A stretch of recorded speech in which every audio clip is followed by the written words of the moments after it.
Hi, everyone. I'm pleased to welcome you to the U.S.-Taiwan Business Forum webinar today to discuss the many ways we can continue to strengthen the bilateral U.S.-Taiwan relationship. I believe it is essential to promote engagement, bilateral trade, and investments between Taiwan and Illinois and other Midwestern states. Taiwan and other friends in the Indo-Pacific have proven time and again to be critical partners to the United States and specifically to my state of Illinois. Partners we have learned from and leaned on. As we adapt to a world that is ever more connected and adapt to an era in technology that allows us half a world away to be there in an instant, this kind of friendship and bond becomes even more important. I'm grateful that our communities share such a bond as we work together in the name of common sense and for the sake of common good. In fact, Taiwan is Illinois' third largest trading partner for agricultural products. And it's not just our state that is benefiting. Everyone. Taiwan I'm is one of pleased the to top welcome you buyers to of the both U.S.-Taiwan corn and Business soybeans Forum in the United webinar today States. to discuss the After many years ways we of can an continue to strengthen the administration that bilateral closely engaged with our U.S.-Taiwan international relationship. partners, I'm I glad to believe have it a is president who essential to promote understands the importance engagement, of relations bilateral and trade, ongoing and economic investments and between cultural Taiwan engagements and with Illinois the and other international Midwestern community. states. I believe that there's Taiwan and strong other friends in the partnerships here Indo-Pacific to have work proven together with time our and allies again and to be partners critical who confront partners to the challenges and United work States towards and solutions specifically to together. my state of We must Illinois. work to strengthen our Partners we have holistic learned relationships from with and Taiwan leaned and on. work towards As we greater adapt to a world that is cooperation and ever more economic connected and engagement. adapt to an era We in look forward to technology that allows opportunities us for half a world cooperating and away to be integration there in between an the United instant, States and this Taiwan, kind of and friendship and potential bond ways to becomes even enhance an more already important. strong I'm bilateral grateful that our economic partnership. communities share such a Thank bond as you we work and have together a in the name wonderful of common conference. sense and for the sake of common good. In fact, Taiwan is Illinois' third largest trading partner for agricultural products. And it's not just our state that is benefiting. Taiwan is one of the top buyers of both corn and soybean from the United States. After years of an administration that refused to engage with our international partners, I'm glad to have a president who understands the importance of our nation's ongoing economic and cultural engagements with the international community.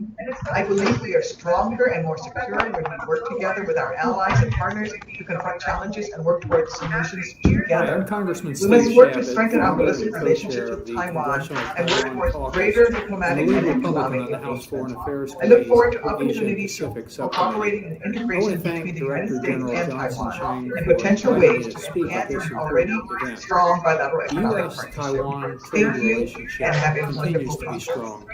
Taiwan is our 10th largest trading partner and the destination for over $30 billion in U.S. exports. Our relationship grew even stronger Hi, I'm during the Congressman previous Steve administration, Shabbat, founder when and ties co-chair between of our the two countries Congressional are now on Taiwan a Caucus all-time high. and the lead I Republican believe on the now is House the Foreign time to Affairs deepen Committee's our economic Asia and Pacific partnership. Subcommittee. One way to I want accomplish to that thank would be to Director General negotiate Johnson free trade Chang for agreement inviting me between to the speak at U.S. this and important Taiwan. event. We've talked The about it for a long time. U.S.-Taiwan It's trade actually time relationship to do it. continues to be Now, strong. let me turn to Taiwan the is key our themes 10th of this largest event: trading supply partner and chains the and destination agriculture. for over As $30 countries billion and in companies look to U.S. exports. diversify their Our supply chains relationship away from grew even China, stronger during they the should look to Taiwan Taiwan as a reliable partner with a skilled workforce and a commitment to democratic values. Further, Taiwanese firms export goods One from way to several accomplish countries that in would be to addition to Taiwan. negotiate a free trade Working agreement with these between the U.S. and manufacturers to Taiwan. source goods We've outside talked of about it for China a long will time. be even It's more actually important time as to we do seek it. to establish Now let me resilient turn to supply the two chains. themes of this event, Taiwan supply is a chains and critical player agriculture. in the global As countries technology and supply companies look to chain. This is diversify their particularly supply so with chains away respect from to China, semiconductors, they should look to servers, Taiwan as a mechanized, reliable and partner digital with a lives. skilled workforce, and a commitment to democratic values. Further, Taiwanese firms export goods from several countries in addition to Taiwan. Working with these manufacturers to source goods outside of China will be even more important as we seek to establish resilient supply chains. And Taiwan is a critical player in the global technology supply chain. This is particularly so with respect to semiconductors, which serve as the backbone for our digital lives. As free nations look to maintain their edge over China in emerging technologies, Taiwan's expertise and cooperation will be invaluable to that effort. With respect to agriculture, I'm pleased that this event is being held in the Midwest, since this part of the country is a key source of agricultural exports. My constituents in Southwest Ohio and folks throughout the Midwest appreciate the importance of trade to our economy. With that in mind, I want to commend President Tsai for removing long-standing barriers to U.S. beef and pork imports. This decision will enhance market access for farmers in the Midwest and reduce the price of high-quality agricultural products for Taiwanese consumers. We should take every opportunity to expand our trade ties. As a longtime supporter of the United States-Taiwan negotiations for a free trade agreement, it's critical that the U.S. take the opportunity given us by the Tsai administration to reach the long-sought goal of FTA between the U.S. and Taiwan, and beginning working towards one right now. With that in mind, I would be encouraging the new U.S. Trade Representative, Catherine Tai, who was just confirmed by the Senate, to act immediately to reciprocate Taiwan's gesture of goodwill. As a longtime supporter of the United States-Taiwan bilateral relationship, I believe— Good morning, everyone, and thank you for allowing me the opportunity to join you for this important discussion. While I regret I can't join you all for today's forum in person, I'm honored to have the opportunity to highlight a few ways we can strengthen our political and economic ties in the year ahead.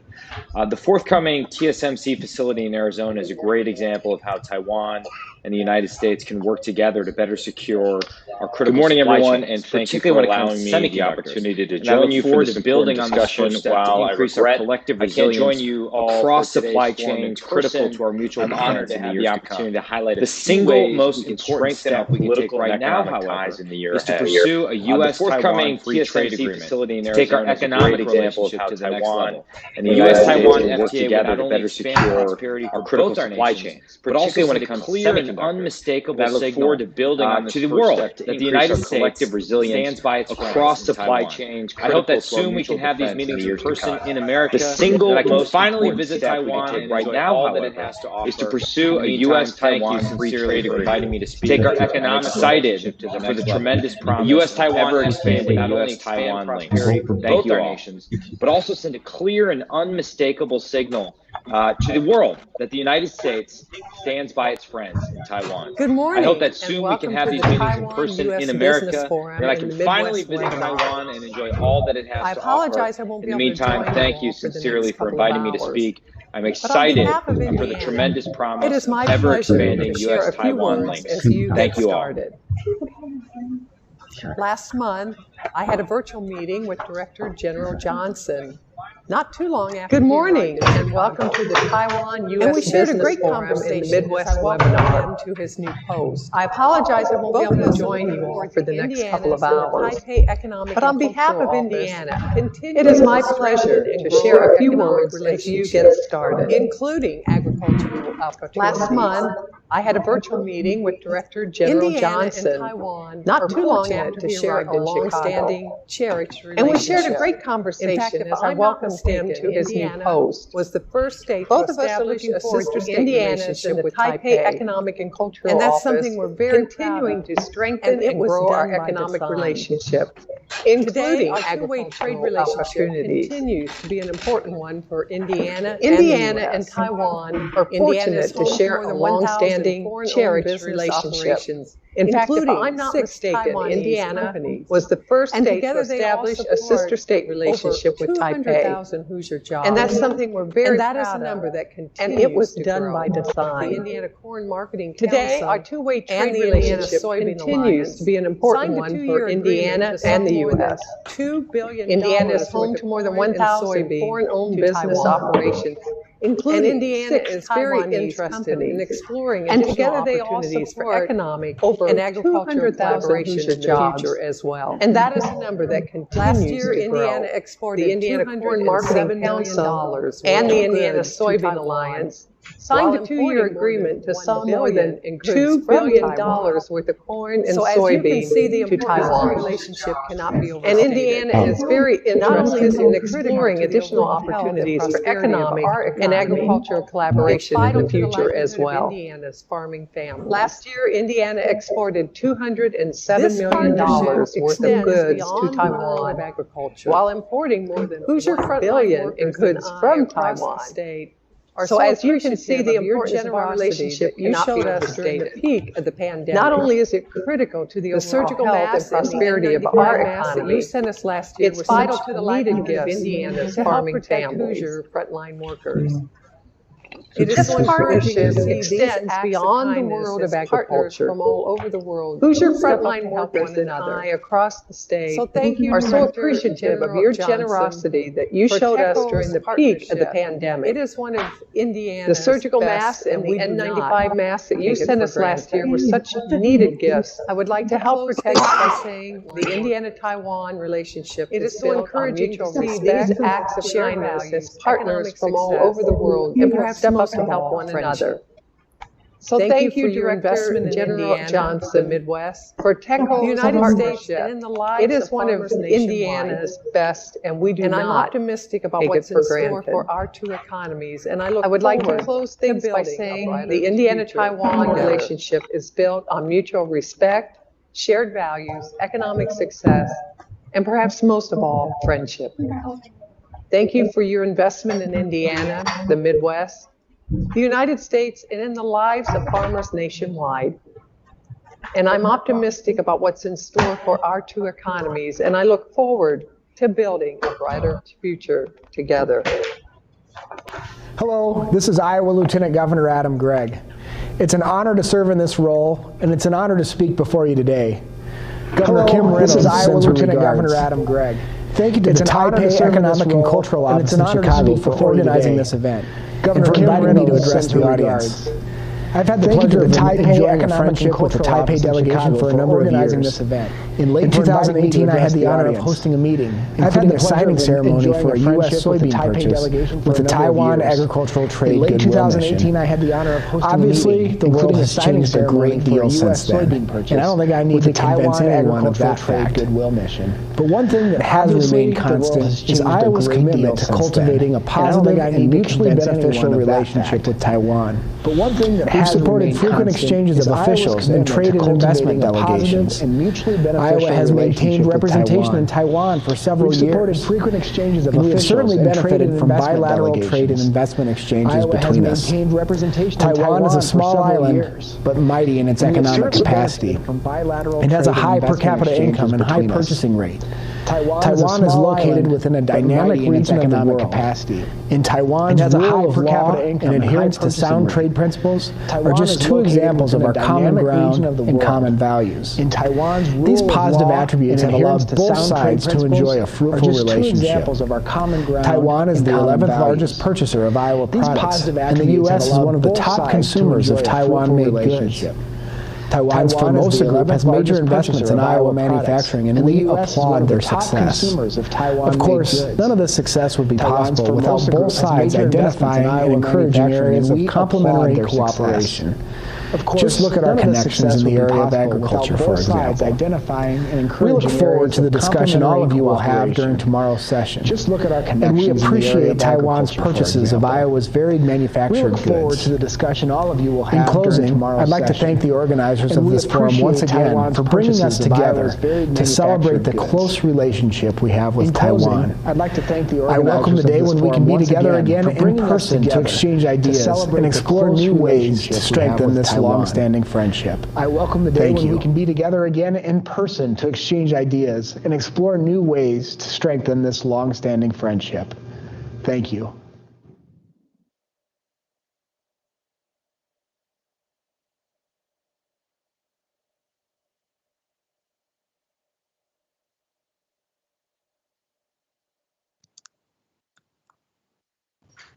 Hello? Hello? Hello. Yes. Everyone? Yeah, I hope you can hear me well. If you have issues about hearing, please let us know. Okay.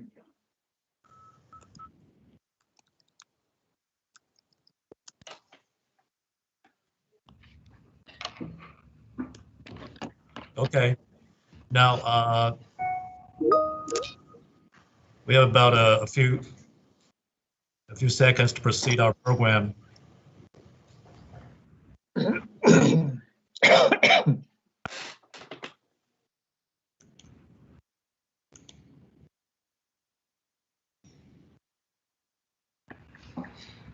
Okay. Hello, everyone.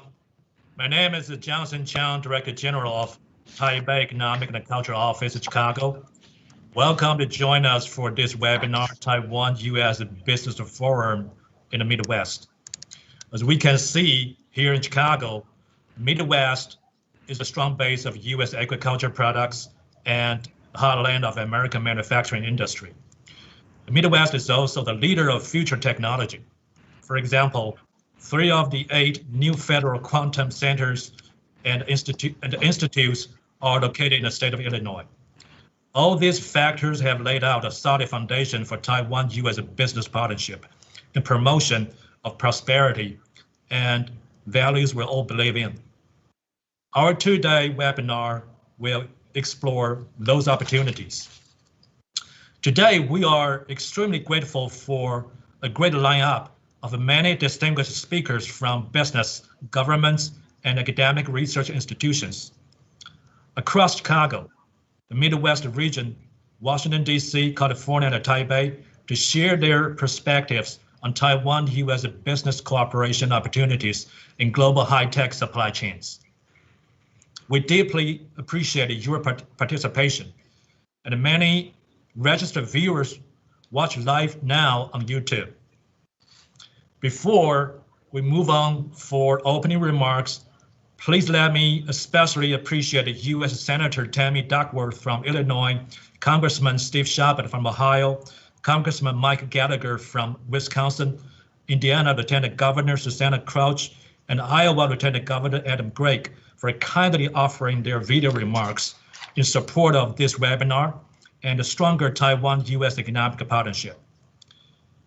We have played their video remarks earlier, hosted online for viewers to watch, and we'll replay it later as we proceed along today's program.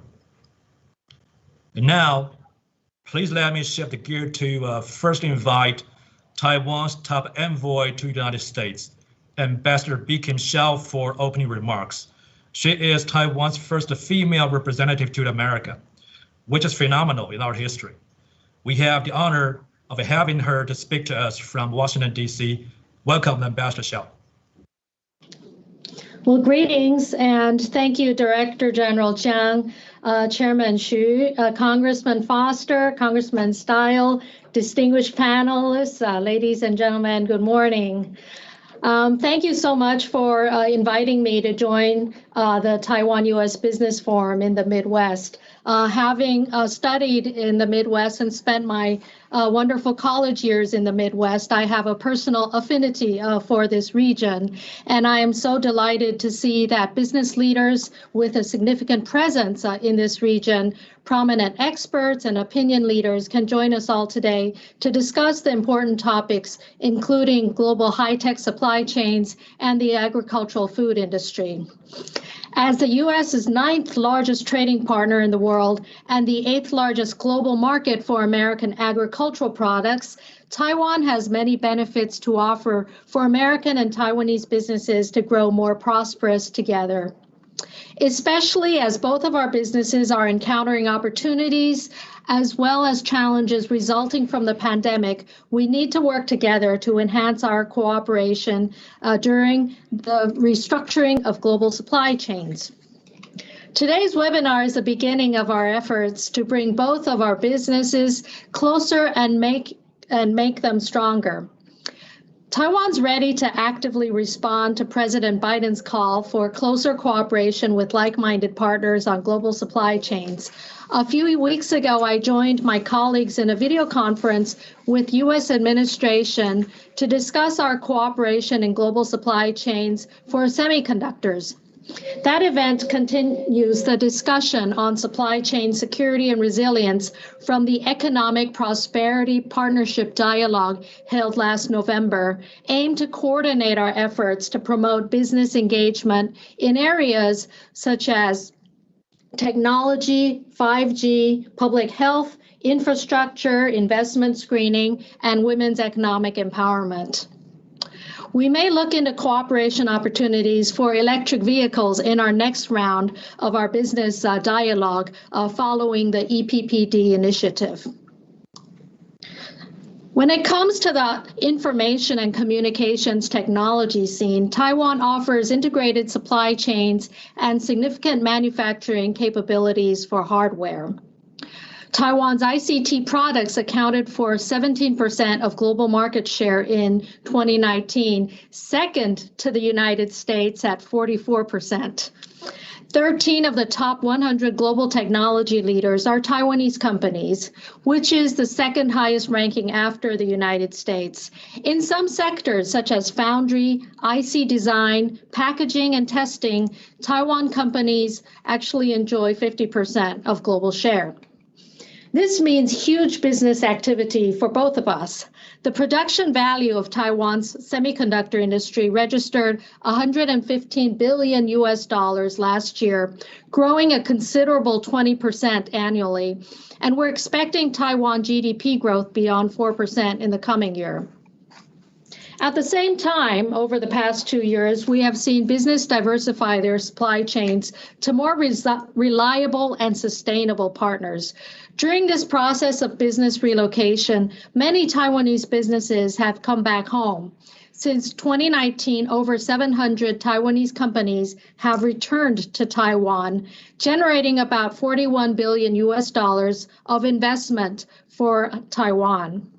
And clearly, those business voices tell us that a good ecosystem helps their businesses grow and stay. If we don't protect and develop the business ecosystem well, the new technology developments may invoke major risks to important public interests, our liberal democracies, and this also has national security implications. So it is in Taiwan's fundamental interest to keep an ecosystem that is open, democratic, and sustainable for business operations to serve its customers. In this regard, Taiwan has no better business partner than the United States, since both of us share common values and long-standing security interests. The Midwest is the heartland of American manufacturing. We hope this relocation process also creates more business opportunities for Taiwan and the Midwest. There are some Taiwan investors continuing to work closely with their American partners to bring prosperity to local communities in this part of the land. As we can see from today's great lineup of panelists, Taiwanese businesses across different sectors have shown greater interest in getting the supply chains closer to their American customers. We would like to see this webinar initiate more cooperation between Taiwan and U.S. companies, especially in the Midwest. And again, thank you for having me as part of this discussion. I want to again thank Director General Chiang for this very important initiative. And please also let me take this opportunity to acknowledge all our colleagues in Chicago's and their wonderful efforts in organizing this. I look forward to exchanging views with you. Thank you again. Thank you very much, Ambassador Xiao. Let me invite Chairman Junior Shi for opening remarks. Chairman Shi has started his successful homeware manufacturing business in Chicago area from about 40 years ago. In recognition of his long-standing contributions to Taiwanese American community, Taiwan President Tsai has recruited him to be her policy advisor, especially on overseas community affairs and business promotion. Now, please, Chairman Shi. And thank you to General Director invited to join this seminar. I'm looking forward to learn from everyone. We hope this seminar will inspire more cooperation between the U.S. In 1970, I was a young man starting a family, dreaming we moved to the United States in 1978. That started U.S. acrylic goal of the becoming the top of the acrylic product from Taiwan to the United States. We achieved the goal in a few short years, but then continue to expand. We invest in a factory in Northbrook, Illinois, and become one of the warehouse manufacturer of the plastic houseware. We have some of the largest in the United States, such as Walmart, Container Store, Crane Barrel, and Williams Roma, and many more. After 40 years in business, we are still growing. But I have never forgotten our humble without the product quality and the skill all force from Taiwan. We would not have success in our earlier day, would not have the opportunity we have today. During the last 40 years, I have also been very active in the World Chinese Chamber of Commerce and the Taiwanese Chamber of Commerce in North America. I have been president of the Chicago and the North America of the TCCNA and was secretary of the World Taiwanese Chamber of Commerce in 2000. I have met many good friends from the many of them have story like mine. In 2000, I created the Friend of Taiwan Foundation with the support from many of. We share a deep desire to share more of our Chinese culture and heritage and give back to our local community. We have funded student exchange culture event, provide laptop to the kids in need, and more. Last year, as we saw the coming and the shortage of the PPE, we were purchase over 1 million face masks from Taiwan and to a healthcare facility all throughout the start of the Illinois from TECO and the government office. Taiwan has been one of those strong economy going into the coming out of the 2020 pandemic. But that Taiwan is also just getting. I hope we can find to create U.S.-Taiwan relationship and most to make more lifelong friendship between this.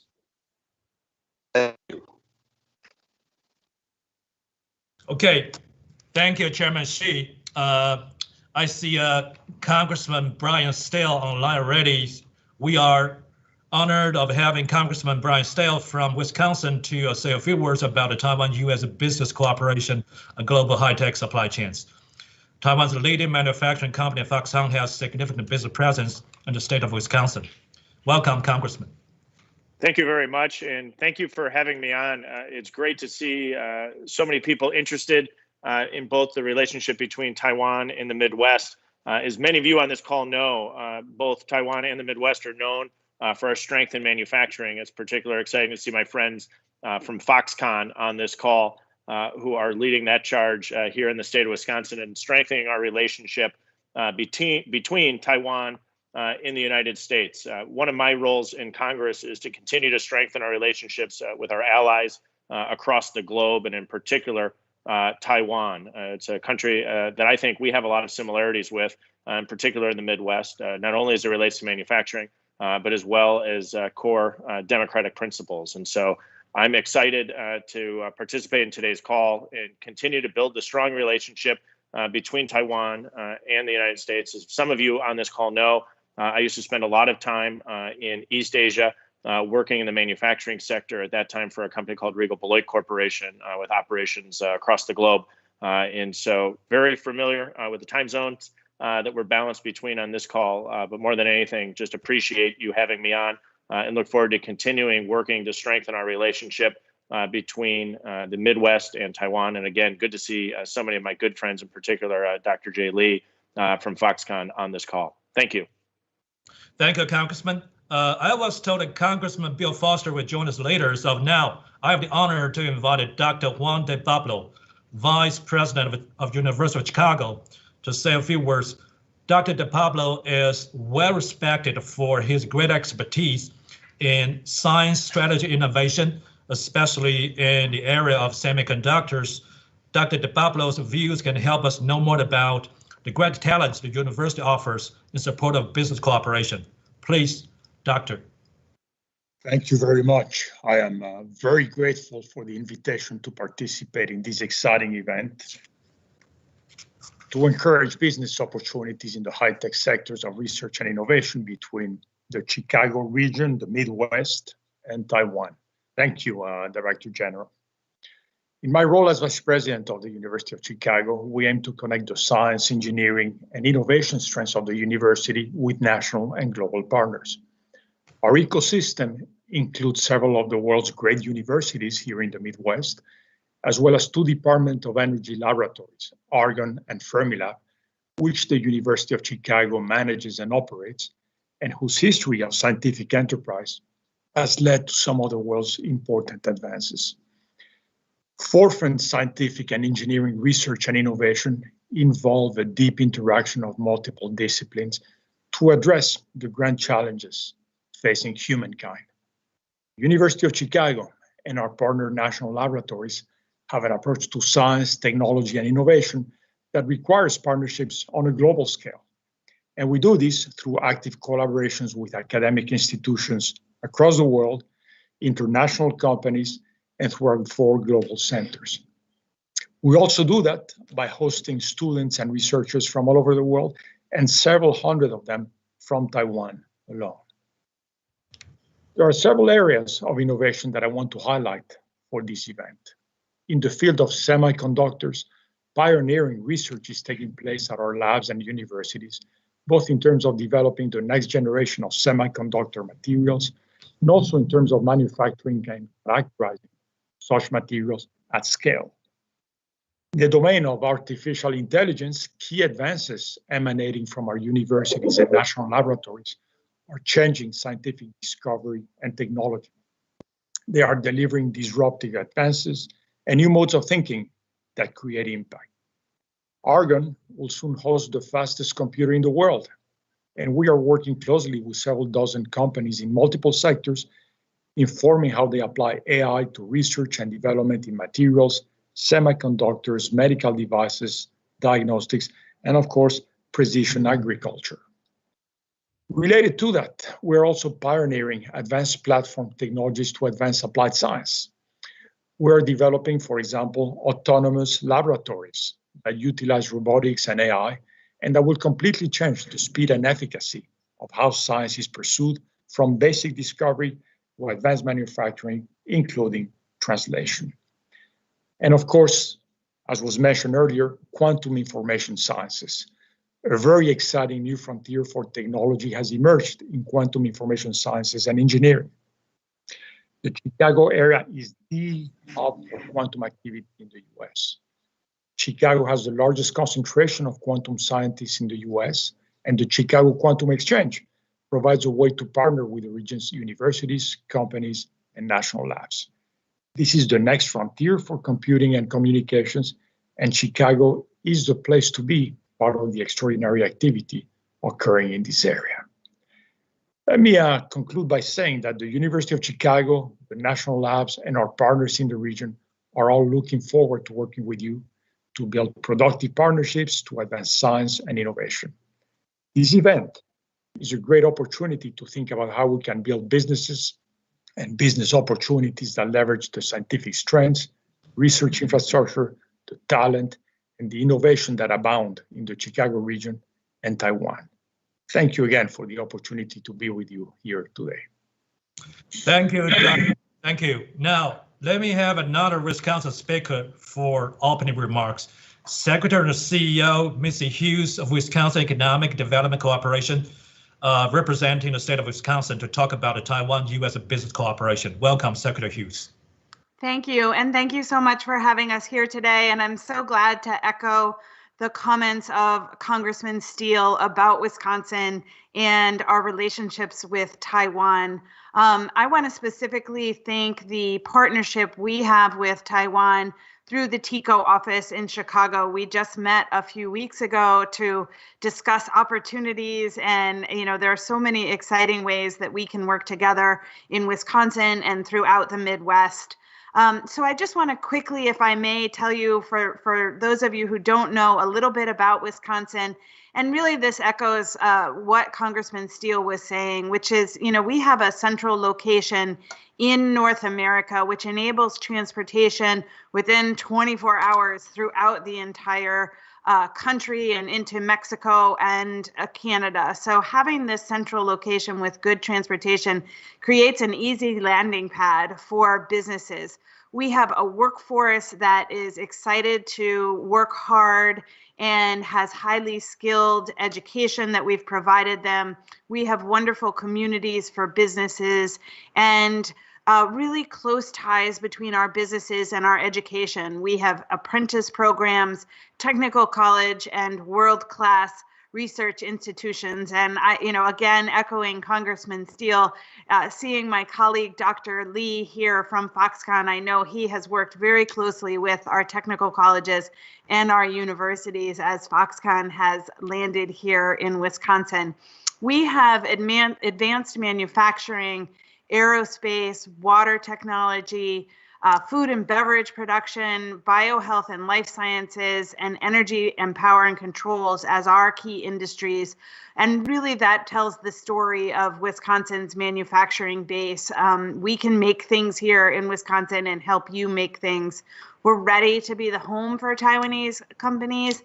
And most importantly, WEDC is ready to help you. So let us know what we can do to assist you. We look forward to working with you, and I look forward to more conversation today and tomorrow. Thank you so much.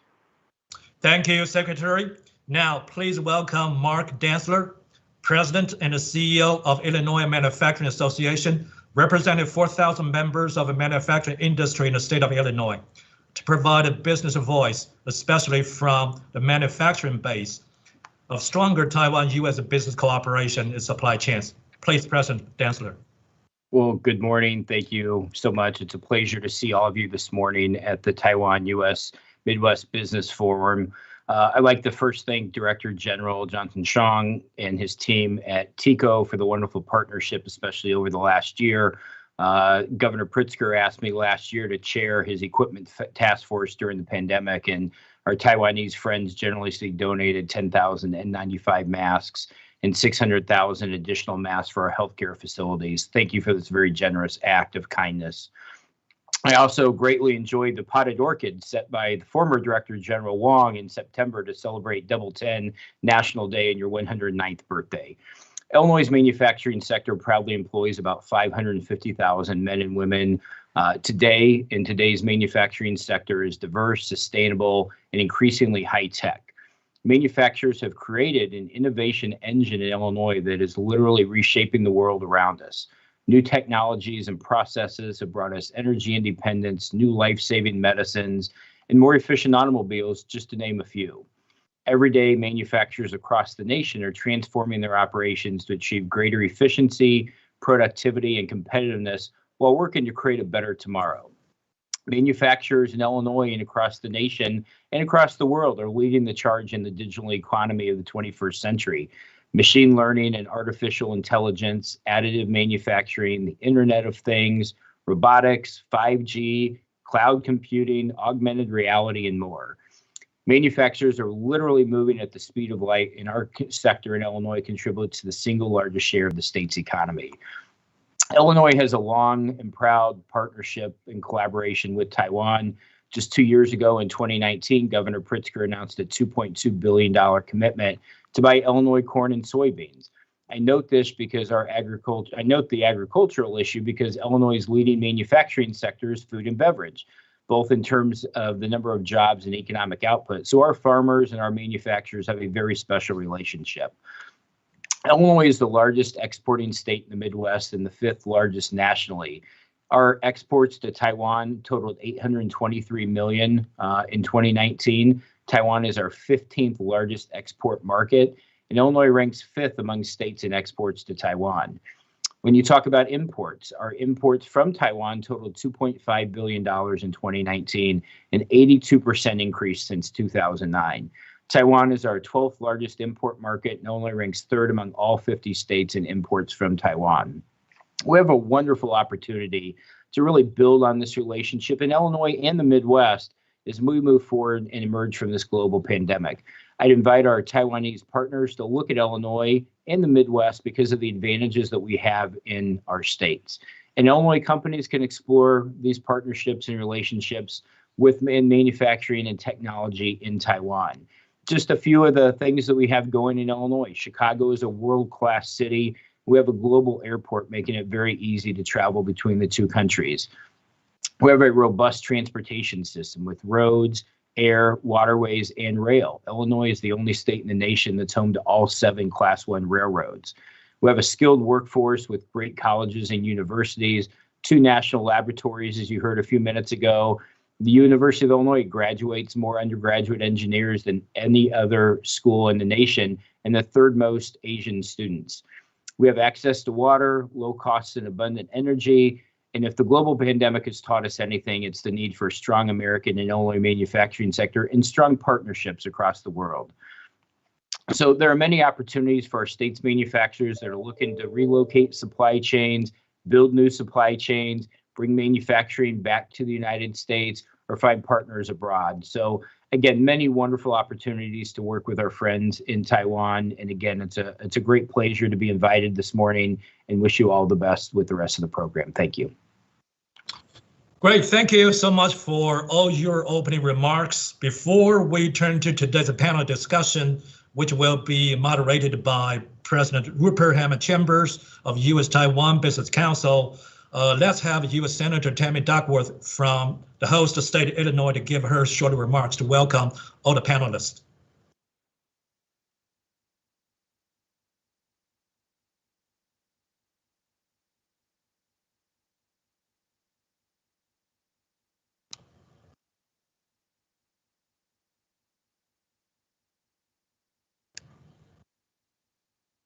Hi, everyone. The U.S.-Taiwan Business Forum webinar today to discuss discuss the many ways we can continue to strengthen the bilateral U.S.-Taiwan relationship. I believe it is essential to promote engagement, bilateral trade, and investments between Taiwan and Illinois and other Midwestern states.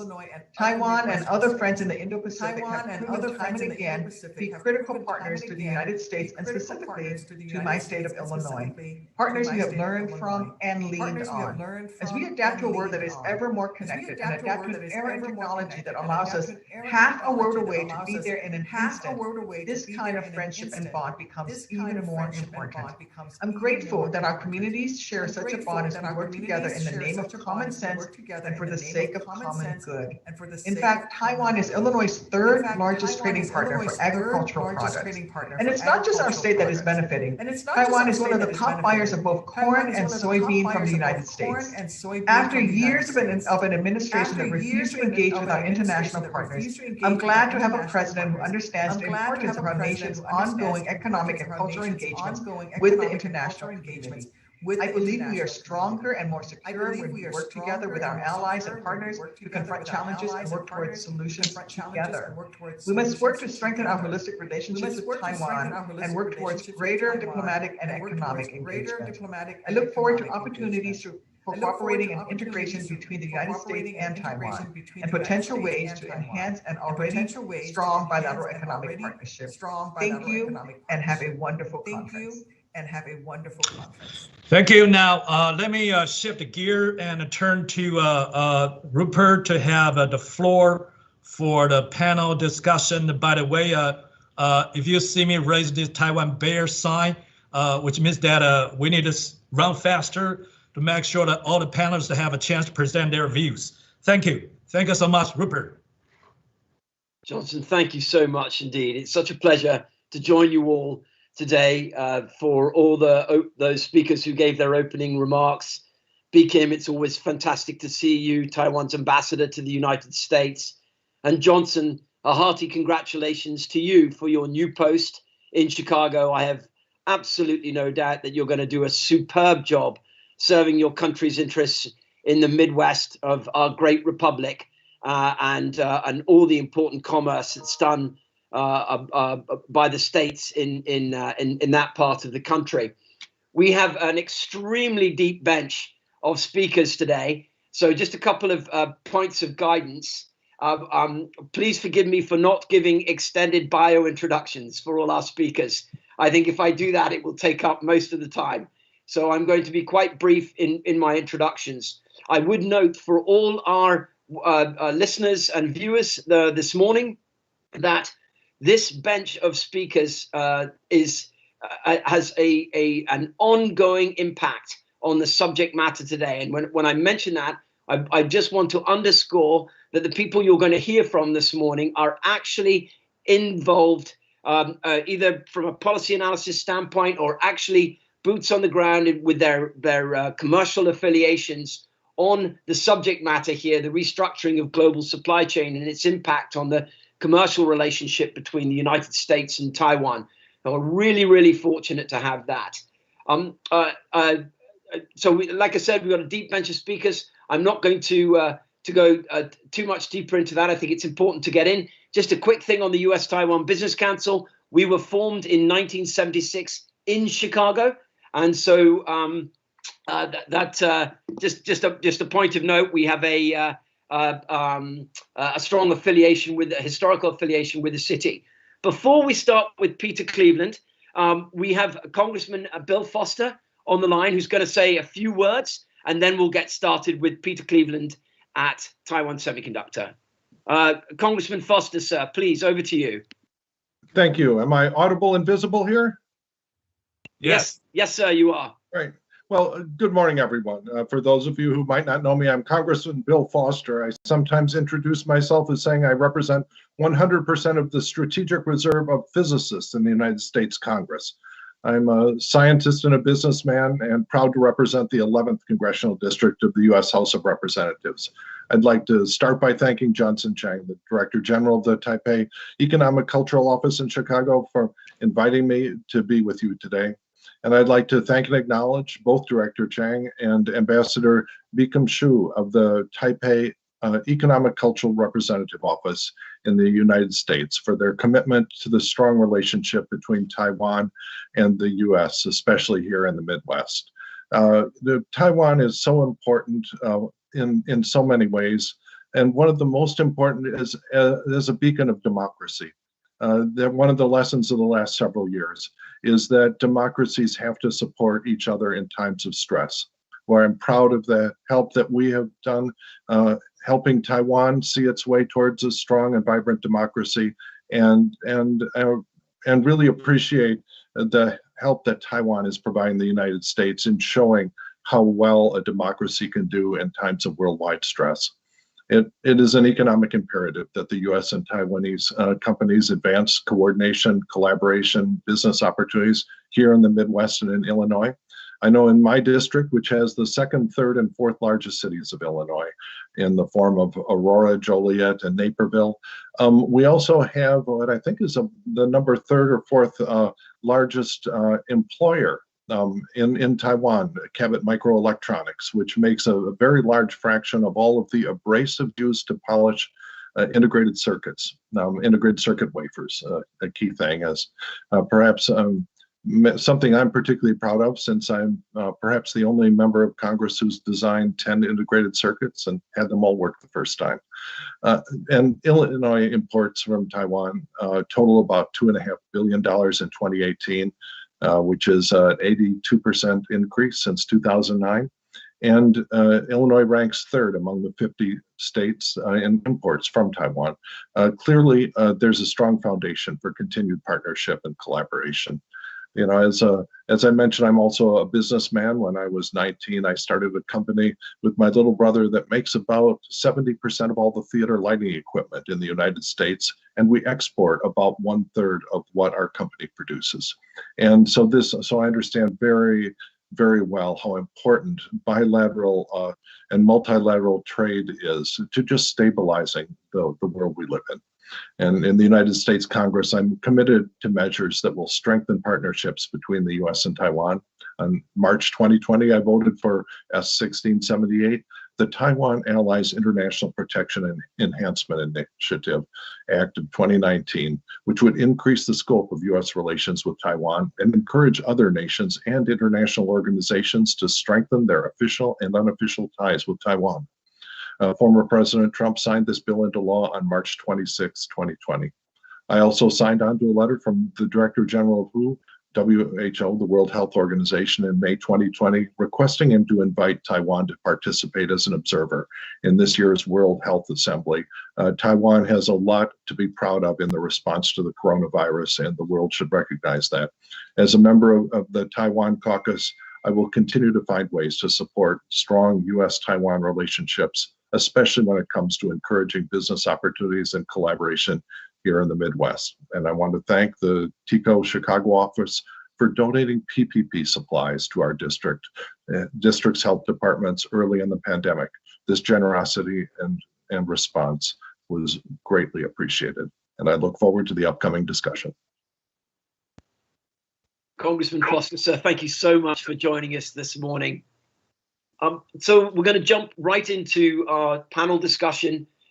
Kicking off, I think it's fair to argue that the two companies, at the very core, perhaps the most important strategic companies in the bilateral relationship, are going to kick off our panel. We're going to start with Peter Cleveland. Peter is the Global Policy Vice President for Taiwan Semiconductor Manufacturing Company. Peter, over to you, please.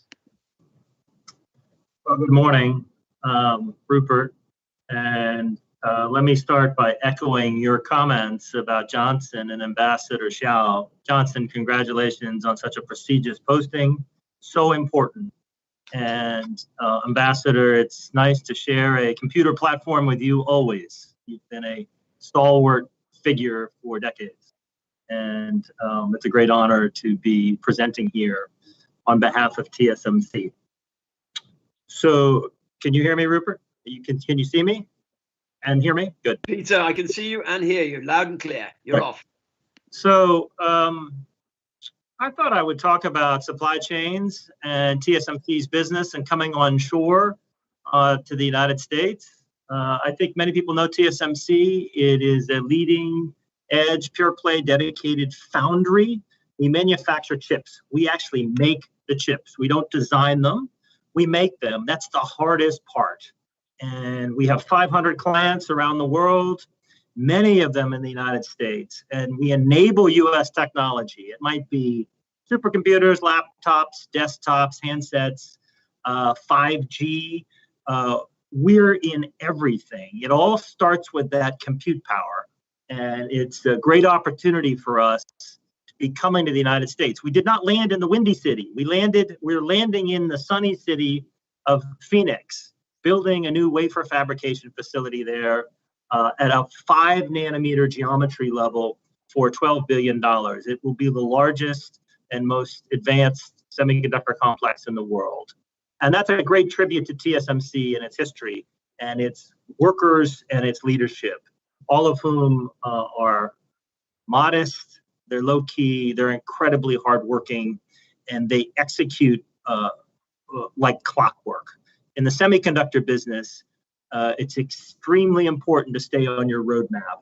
And part of that roadmap will involve the United States now as we grow here in the US. The attractive nature of the STEM talent in the United States, the client base, the ingenuity, the resources, all are incredibly attractive to TSMC. And so this dialogue about restructuring of supply chains, what you want to do in our business, in the chip industry business, is strengthen your supply chain and make it as resilient as possible, as seamless as possible globally.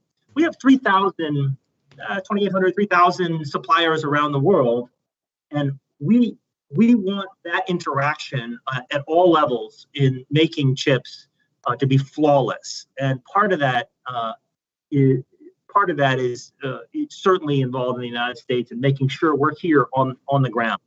So I know Rupert has quite a few panelists to get to, but what I thought I might give you is a quick update on something called the CHIPS Act. You had some congressmen speaking just a moment ago on some vital policy that's moving through Washington. When we first announced in Phoenix with the Trump administration publicly in May, we got their full support from the president to the Commerce Department to the State Department. And the Trump team did an extraordinary job in terms of establishing a pathway to federal incentives to assist companies like TSMC or Samsung or Intel or many others to build up the fabrication base in the US. That has shrunk over the decades, and now it's important to turn that around because semiconductors are a catalytic product.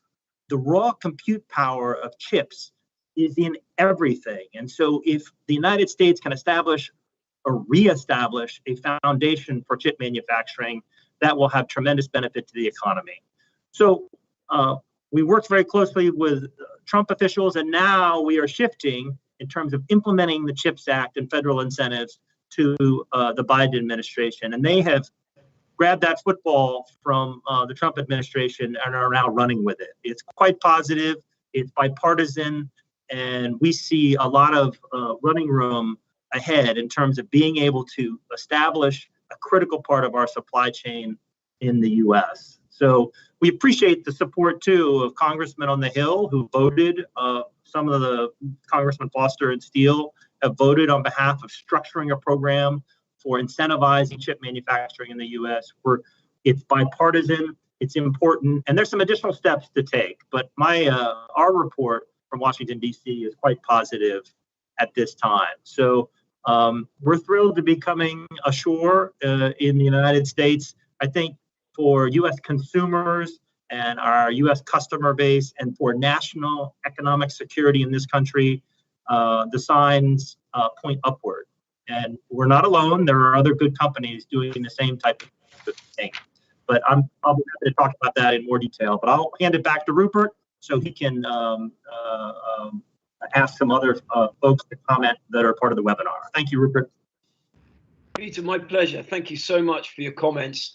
You are truly uniquely positioned to talk about the interplay between the importance of industrial policy in critical areas of US national economic interest, but also speaking to the importance of ensuring that the private economy remains the most important and dynamic part. So you've got a blend of the Chips for America Act with the technology prowess and the commitment that companies like yours make. I know you didn't mention it in your comments, but your public statements by your company and leadership this year have you committed to spending somewhere between $25 and $28 billion in CAPEX this year. It's an extraordinary commitment for a single company. Marry that with the right incentives here in the United States, and I think we find our country moving back to the right path to reestablish exactly what you've pointed to as important. Our next speaker is Dr. Jay Lee. Dr. Lee is Vice Chairman of Foxconn Technology Group, one of the world's, if not the world's, largest systems integrator, a partner to many of the world's leading technology companies, and a company that has made a significant commitment to the state of Wisconsin, but that in no way belies Foxconn's commitment to many of the states in our union. Dr. Lee, over to you, sir. Can you hear me and can you see my screen? 100%. We can both hear you and see you. Thank you. Thank you very much for the introduction. Thank you, Director General Johnson, for the invitation for us to share with the attendee about Foxconn transformation and also our recent development in Wisconsin. I think because of time frame we have, I will go through two major points. The major global transformation strategy of Foxconn is doing right now, also our strategy in Wisconsin and also Midwest in the future. Basically, we can see from the chart, from the last several decades, right? The company like Foxconn and many others, they have really invested a lot of technology in mobile computing and mobile communication for consumer electronics. But we see a most recent development in terms of a potential moving to the future digital transformation using AI, 5G, and high performance computing. That's going to change the way we work, change the way we live, and change the way we're going to invent in the future. So obviously, this transformation, Foxconn is not going to be the minority, probably is one of the majority to drive this change. So eventually, the company want to transform not just manufacturing OEM, but also technology innovators, and also provide service, value creation services. I think that's a very important strategy for the new board launched in 2019. So when the new board created, and our founder, Terry Koo, and certainly serve as advisor, but the new chairman, Yang Liu, who has been leading a transformation, we launched the called Foxconn 1.0, Foxconn 2.0, and Foxconn 3.0 strategy. 1.0, strategically speaking, is very straightforward to maximize, to optimize what we do today. Foxconn 2.0 is to create a digital transformation platform to allow we go beyond what we do. And Foxconn 3.0 to create new industry to drive next S-curve in terms of a growth like a EV, like a digital health, and like a future open robotics platform. Of course, the technology like AI, 5G, and semiconductor will be the key enabler. So basically, let's talk about smart manufacturing. I think one of the things Foxconn is especially proud of is smart manufacturing. So when I got involved with Foxconn several years ago, and eventually the Foxconn want to connect all the machines, over 175,000 machine tools, 80,000 robots, 1,800 surface mount technology line. And so we can have a massive data correlation and using AI to predict what's manufacturing and the quality going to be. So that evolution actually create a new culture, new DNA about bring the smart manufacturing to the everywhere we do. So 2019, and Foxconn was received the World Economic Forum recognition to be one of the lighthouse factory around the world. This lighthouse really deployed the advanced AI and big data and to develop a predictive factory. So the reason we use the lights out, not because there's a light, we don't need people, really it's about worry-free. We want to evaluate, challenge our worker without seeing them, without even worry about them, and we achieved. And this year, we will select another World Economic Lighthouse as a human-centered, skillful factory. We train the people to become more sustainable using a new technology to help people to become smarter and skillful. So again, we internally, we also build over 10 lighthouse to drive the transformation worldwide. Now, the Foxconn 3.0, as you can tell, EV is one of the major drivers, right, for the next 10 years. You can tell it's digital health, which is going to be another one for the human health and robotics platform. So AI, semiconductor, and 5G and 6G. So this we call 3+3 in our acronym. So when we talk to our suppliers and also the global supply chain, we call 3+3. EV particular, our HI, the MIH and the platform has over 1,000 suppliers right now worldwide. It's been integrated. So let's look at Wisconsin. I think Wisconsin has been a critical investment for Foxconn in US. And we started Wisconsin a few years ago to invest in not just technology, but also the physical development, but also the future business. And after several years, we have developed a strategical area. For example, we start from a a greenfield and over 3,000 acres land in about Rixing area. So today, 2018 started. You can tell this is a greenfield. For the last several years, you can see a major movement of a transformation, right, from a greenfield to a today. Area 1 has a well developed in terms of a future smart manufacturing foundation. So this is a technology park. We provide several strategic area. We have invested over $850 million in terms to build this technology park, including a smart manufacturing center, which provide the smart manufacturing technology and services for our customers, and also the high-tech carrier, we call 3+3 platform, to perform the future business like EV, digital health, and etc. So also we have high-performance computing centers provide data services for the future our business, not just in Wisconsin, but also in the U.S., including agriculture, machinery, and manufacturing. As you can tell, the Area 1 has been well, in fact, this investment has built several major sites. And this building we call A6A will be performing the 3+3 initiative, including EV development and digital health. This is smart manufacturing. Will be doing lots of data servers and also advanced manufacturing and 5G, and also the high performance computing centers will be done by this week. In fact, right, end of March 29th will be finished up. Then we will providing a high performance computing to help companies to conduct advanced analysis, also the data service business. We believe the Wisconsin is only a starting. The way we look at the future development, we from a 4S point of view. Traditionally, we look at the site development. We build a factory, we build a product, we hire the people for employment. We call the 3E, right? Economy, employment, and very important, right? So education. But later on, we believe we have to provide skills for the people who can be future a business. But more likely, the future technology, we have the best smart workforce.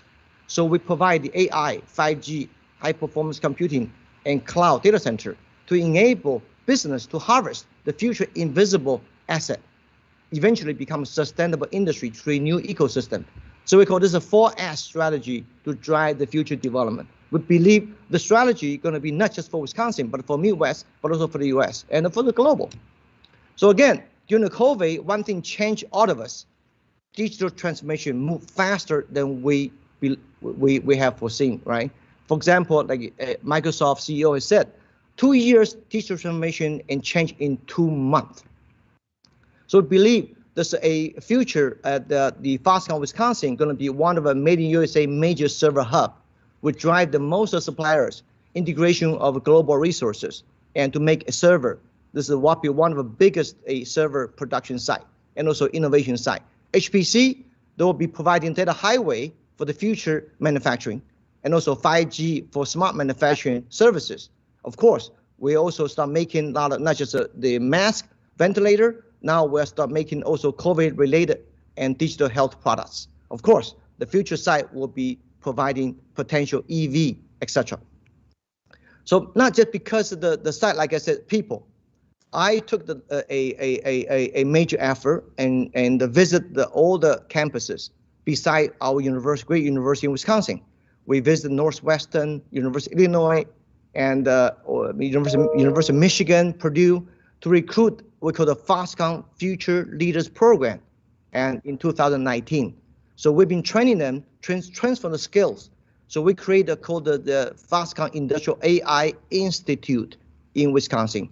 We created a textbook, how to train people to use these tools to create more value-added manufacturing and services, and to make our workforce sustainable. Of course, not just our internal textbook, we also published a open textbook for the world, so people can read it, understand how we have done it, how we're going to provide that contagious effort to influence everyone. So in the end, I think 5G is going to be next, and we're working on right now and trying to produce these 5G products, eventually provide the 5G service for the smart manufacturing in the older manufacturing and the supply chain system. Finally, I think it's an important thing to say, we have also started investing in technology, so I just got a providing notification from my app that my a last test COVID results have testing. expired. We believe And that our means founder, it's time to do it Terry, again. has a creative So I vision. thought I'd show you We how. have to using a digital health to Just help let me people to enter my save name lives. to get Right now, we're at started. a special time. So this digital saliva-based a first thing you're PCR gonna do is machine just has been slide the developed door down on right your now TSS. under the final Then evaluation find of your EUA disc. It looks in like Wisconsin. this. Just So slide it we right believe into the this slot. system will help And go people, ahead and slide even the though door with the back up. vaccines, and it's Now, not helping a lot of find your people. saliva cup. But the testing, frequency of testing, You'll see on the still back the that key there's a to QR guarantee code. our You health, just need to scan that. right? And our society still All right, now you're gonna drool can be into very the healthy cup. and safe. So again, and thank you again for inviting us to share our work. I hope the event's a great success. Thank you. Dr. Lee, thank you. Just a quick reminder to my panelist colleagues on the call to keep muted so that we don't hear any background noise that might be taking place inadvertently.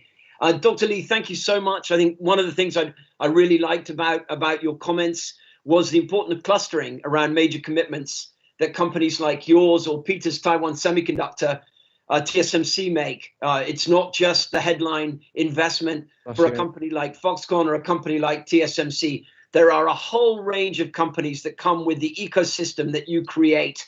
And as a consequence, we get a multiplier effect as the impact grows significantly. We're now going to hear from Dr. Meng Jiang, who is the Dean of the College of Engineering at Purdue University. He's also the founding director for the Center for Tech Diplomacy at Purdue. Dr. Jiang. Good morning, everyone. Thank you, Rupert. Mic checks if you can hear and see me. We can both hear you and see you. Thank you. Fantastic. Thank you so much. Great to be here. And thank you, Ambassador Zhao and DG Chang, for the kind invitation to be on this panel. I think that the bipartisan appreciation and support of Taiwan as a critical friend of the United States, built upon trust and shared value, is demonstrated in ways more than one, including in the recently signed Science and Technology Agreement as a diplomatic treaty between Taiwan and the United States last December. Now, Purdue Engineering is proud to be the largest now by enrollment among the top 10 engineering college in the United States. And we recently are also launching this new Center for Tech Diplomacy at Purdue in order to advance technology for freedom. And today I'm hoping to share the progress on two particular dimensions that a place such as Purdue Engineering can help to further advance the strong bonding between Taiwan and the United States. First is on the front of educational collaboration, the talent pipeline, and this supply chain of human resources, if you will. Turns out that Purdue has enjoyed a long-standing heritage in working with Taiwanese universities, dating back to at least in the 1950s, under the predecessor of USAID, Project Formosa, where Purdue University helped the National Cheng Kung University to establish itself as a premier engineering-centric university in Taiwan. And I had the pleasure to go there about 2 years ago to sign an agreement of 3+2 dual degree program. And by the way, when I was there, I saw that the National Cheng Kung University actually had a museum about Purdue University to reflect upon our outstanding relationship. And we don't even have a university museum here about Purdue at Purdue. So National Cheng Kung hosts the only museum about Purdue in Tainan. And we signed this 3+2 joint degree program, whereby students in that cohort will get a bachelor degree from National Cheng Kung in certain engineering disciplines, such as aerospace, which is very strong there, and then come over here to Purdue to spend 2 more years.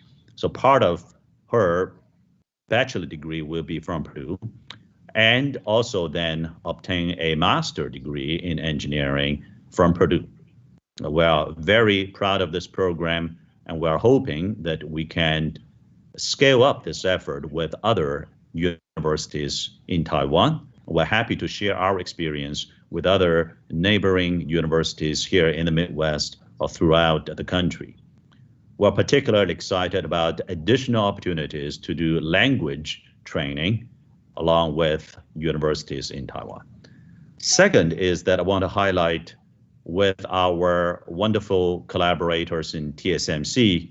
Peter, great to see you here, and please relay our warmest regards to your chairman, Dr. Liu, along with your colleagues in TSMC, because there have been 2 outstanding efforts going on. One is that last month, I hosted a recruiting effort by TSMC Arizona plant to recruit engineers from Purdue. Again, we have 17,000 engineering students in Purdue College of Engineering. Perhaps not all of them will be working at TSMC, but a fraction of the 17,000, I think, are very interested to work in the Arizona facility or remotely. And furthermore, later this week is going to be announced publicly that a new research center in trusted microelectronic ecosystem research will be jointly created by TSMC, Purdue, along with some other governmental and private sector collaborators. It will be a very exciting and transformational research center that will aid the further development of the overall manufacturing ecosystem and supply chain. So to wrap up my 3 minutes here, I would again thank all the collaborators and encourage any other companies in Taiwan. Foxconn, thank you, Jay, for mentioning Purdue just now, whether it is about student recruiting or about research collaboration. And we have one of the nation's best manufacturing set of faculty members and innovations here at Purdue Engineering. And would like to offer ourselves as a partner should anybody on this call or your colleagues be interested in either educational efforts or R&D efforts. Again, we strongly believe that Taiwan is a role model, the future of Indo-Pacific, a true friend to the United States in many ways, and we're delighted to help advance the relationship, especially educational and research, between Taiwan and the US. Thank you again. Great to see all of you here. Dr. Jiang, thank you so much for your comments, and of course, underscoring the vital importance of high quality human capital, education, and education cooperation between countries, important countries like Taiwan and the United States, in ensuring that our companies have the personnel that they need to be successful, whether as entrepreneurs or in more traditional positions throughout the value chain of a respective business. I'm now going to shift to Kyle Schultz. Kyle is the Executive Vice President of Business Development and Global Strategy for World Business Chicago. Kyle, over to you, please. Thank you, Rupert. I appreciate the warm introduction. And Director General Zhang, thank you for inviting World Business Chicago to be part. It's a pleasure to talk about the commercial and economic ties between Taiwan and Chicago, especially as we look ahead after the pandemic. World Business Chicago is the City of Chicago's economic development agency. Our mission is to promote the City of Chicago around the world and attract inclusive investment and jobs. And we are very fortunate that Taiwan is a key partner in that effort and helping raise Chicago's economy and creating jobs for all of Chicagoans. Chicago has been ranked 7 consecutive years as the #1 city in North America for foreign direct investment. And because of our diversity of economy, with no more than 14% of any one sector making up our total GDP, and with 36 Fortune 500 headquarters based in Chicago, we have been able to attract companies from all over the world. But one of the stats we are most proudest of is that 20 Taiwanese-based companies have operations in our Chicago area. And that includes not just in the city of Chicago, but also in the district that Congressman Foster represents as well, truly creating jobs for the state of Illinois and the city of Chicago and making the economic environment much better. Over the last year, we have been challenged by a global pandemic that has limited our ability to do trade, to do investments, and connect together. And while 2020 was hopefully a once in 100-year challenge for all of our economies and our leadership, I am very proud to report that in the last year, Taiwan remained the 11th largest trading partner for Illinois by goods of dollar value. And continuing that, Taiwan represents one of the most diversified migrant populations in all of Illinois, with 8,500 Taiwanese-born residents in Illinois, according to the U.S. Census. And as we look ahead and after today's forum, I think one of the most exciting opportunities exist. Last summer, Chicago was the first major U.S. city to publish a strategic plan to come out of the COVID recession, as well as addressing the racial injustices that came to light after George Floyd's murder. In this plan, called the Recovery Task Force Report, Chicago leaders identified 17 recommendations for a more inclusive, resilient, and sustainable city and economy moving forward. The recommendations touch on everything from youth services, mental health, workers, as well as industry. And moving forward, Chicago is excited to discuss and work with companies around the world around the sectors of manufacturing, transportation, distribution, and logistics, or as we like to say on a shorter abbreviation, supply chain. So thank you, Director General Chang, for organizing a conversation around supply chains, healthcare and life sciences, and food and agriculture. These four sectors, we believe, will be key growth areas for not just the Chicago and Illinois economy moving forward, but for the world economy. The city of Chicago has 29 sister cities around the world. We are the most diversified and closely connected city in terms of twin relationships over the world. And over the past year, we have been able to leverage those relationships to continue to promote Chicago to our partners around the world, organizing 7 international virtual summits that have allowed Chicago and our partners to discuss everything from the digitization of transportation to manufacturing and the future of financial services through blockchain and crypto technologies. And so it's a pleasure to be here today to make you aware of those opportunities that are happening in Chicago, the work that we're doing to position ourselves to come out of this recession as a more vibrant and welcoming economy, and look forward to engaging with Taiwan business leaders, and TICO moving forward so that all of our businesses are able to find the markets they're looking to access and take advantage of a global prosperity that is hopefully returning as we get our vaccinations. Thank you, Rupert. Kyle, many thanks. While some of you may disagree with this statement, I would also add, Kyle, that Chicago is home to the greatest football team in the world, the Chicago Bears. I, as a Bears fan, after what we've done in this offseason, would disagree with that. But thank you for promoting our American football team. That's very generous of you. Hopefully, we don't live season to season. You know, we have a long-term view. But anyway, thank you so much for that. We're going to now pivot and hear from Leo Seawald, who is the outgoing president of the American Chamber of Commerce in Taiwan. Leo, it's very good to see you, my friend, and we look forward to hearing your comments.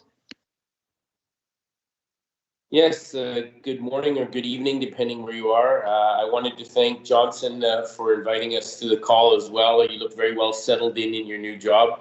And also Ambassador Xiao, thank you so much. For those who don't know, the American Chamber in Taiwan, and we just changed our name. We used to be the American Chamber in Taipei until this year. We changed the name from Taipei to Taiwan to be more reflective of the work we do. We have about 1,000 members, and 500 of those are corporate members. Those reflect the largest U.S. and international companies in Taiwan in a very broad spectrum of industries, everything from semiconductor, pharma, medical devices, energy, financial sector, AI, environment, automotive, you name it. And we're quite evenly dispersed in those different sectors. I wanted to start by telling you all that we do a survey every year, which we call the Business Climate Survey, where we survey our members about the confidence they have about their businesses in Taiwan and how they feel the Taiwan economy is going. And we completed our survey at the end of last year and released the results in January of this year. And despite the COVID year, 86% of our members were confident in the Taiwan economy and how their businesses would be doing in Taiwan in the next 18 months. That is a record high, and that high goes even far beyond what it was pre-COVID. Over 40% of our members are looking to hire people this year as well.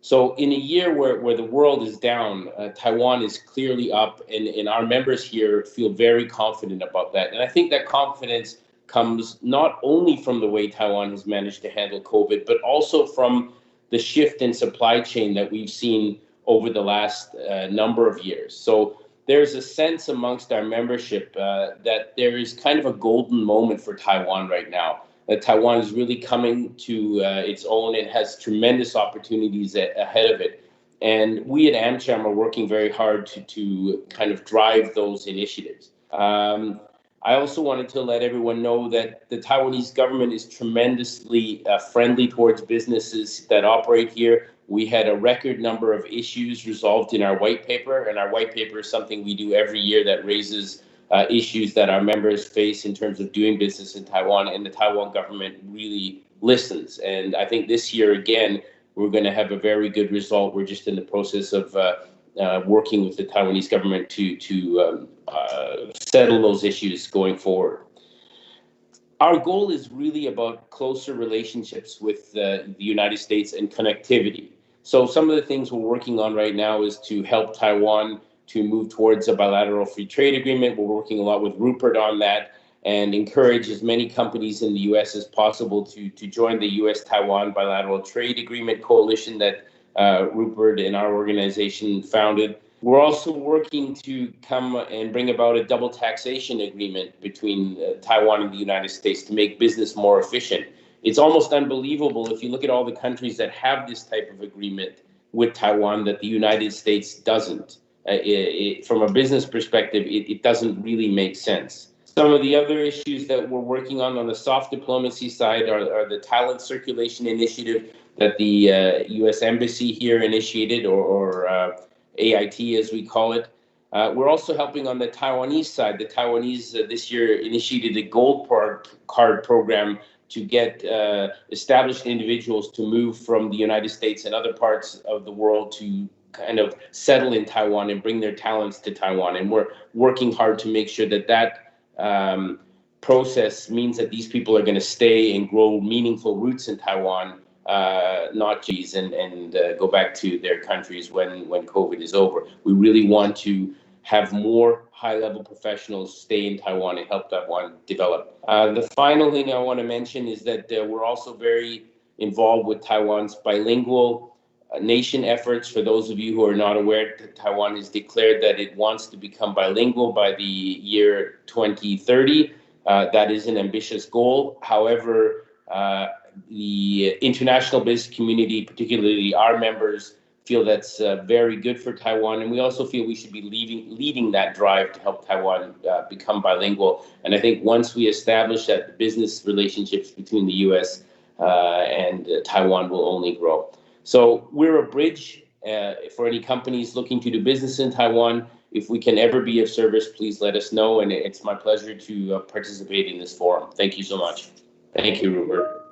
Oh, Leo, it's absolutely my pleasure. I absolutely must underscore everything that Leo said. If anybody is listening at the moment to any company that does not presently have an affiliation with the American Chamber of Commerce in Taiwan, I strongly encourage you to reach out to Leo and his colleagues to establish that relationship, and would also underscore the importance of the white paper process. Topics Magazine, in my view, is the most important business publication that the US business community can access on a regular basis. And at the core of that is the AmCham Taiwan's white paper process, an incredibly rigorous and thorough assessment each year of the business environment in Taiwan. And as Leo noted, the Taiwan government pays attention, and there is a thorough process post the production of the paper to brief the government and to directly engage the Taiwan government in addressing those issues raised by international business to make partnering with Taiwan a more beneficial partnership. So Leo, thank you so much. I look forward, hopefully, to seeing you in Taiwan sooner rather than later, my friend. Fingers crossed on that front. We're going to pivot now, and we have Michael Stoker. Michael is the co-chair of the Innovation and Entrepreneurship Forum of the Executives Club of Chicago. Michael is also a partner at Baker & McKenzie. I mentioned the early part that the US-Taiwan Business Council was founded in Chicago in 1976. And to be even more exact, we were founded in the offices of Baker & McKenzie. So a personal connection there between USTBC and Michael's law firm. Michael, over to you. We look forward to your comments. Thank you, and thank you for inviting me. Let me make sure my video is on. Hi. So I'm a lawyer, a partner in Baker McKenzie in the Chicago office. In my practice, I advise clients in the areas of technology transactions, digital transformation, cybersecurity, data breach response, and privacy. And as you mentioned, I'm co-chair of the Innovation and Entrepreneurship Forum of the Executives Club of Chicago. The Executives Club is one of the City of Chicago's top business forums with over 1,500 members from every industry in Chicago. As a cybersecurity lawyer, today I would like to discuss recent cybersecurity legal developments related to the U.S. federal government's review of the high-tech supply chain and its procurement of connected devices that may have a lasting impact on high-tech manufacturing, software development, and data hosting. I'll also discuss why Chicago is an excellent choice for Taiwanese companies looking for opportunities to bring their products and supply chains closer to their American customers. During the past 12 months, the world has experienced many global supply chain problems. The world has suffered through a global pandemic that has endured lockdowns and have impacted global manufacturing and logistics. And under the Trump administration, the United States engaged in a trade war with China. However, the pandemic has created a strong demand for products or goods and services in many sectors. Companies and consumers want to buy cars, medical devices, TVs, and maybe even the new PlayStation or Xbox.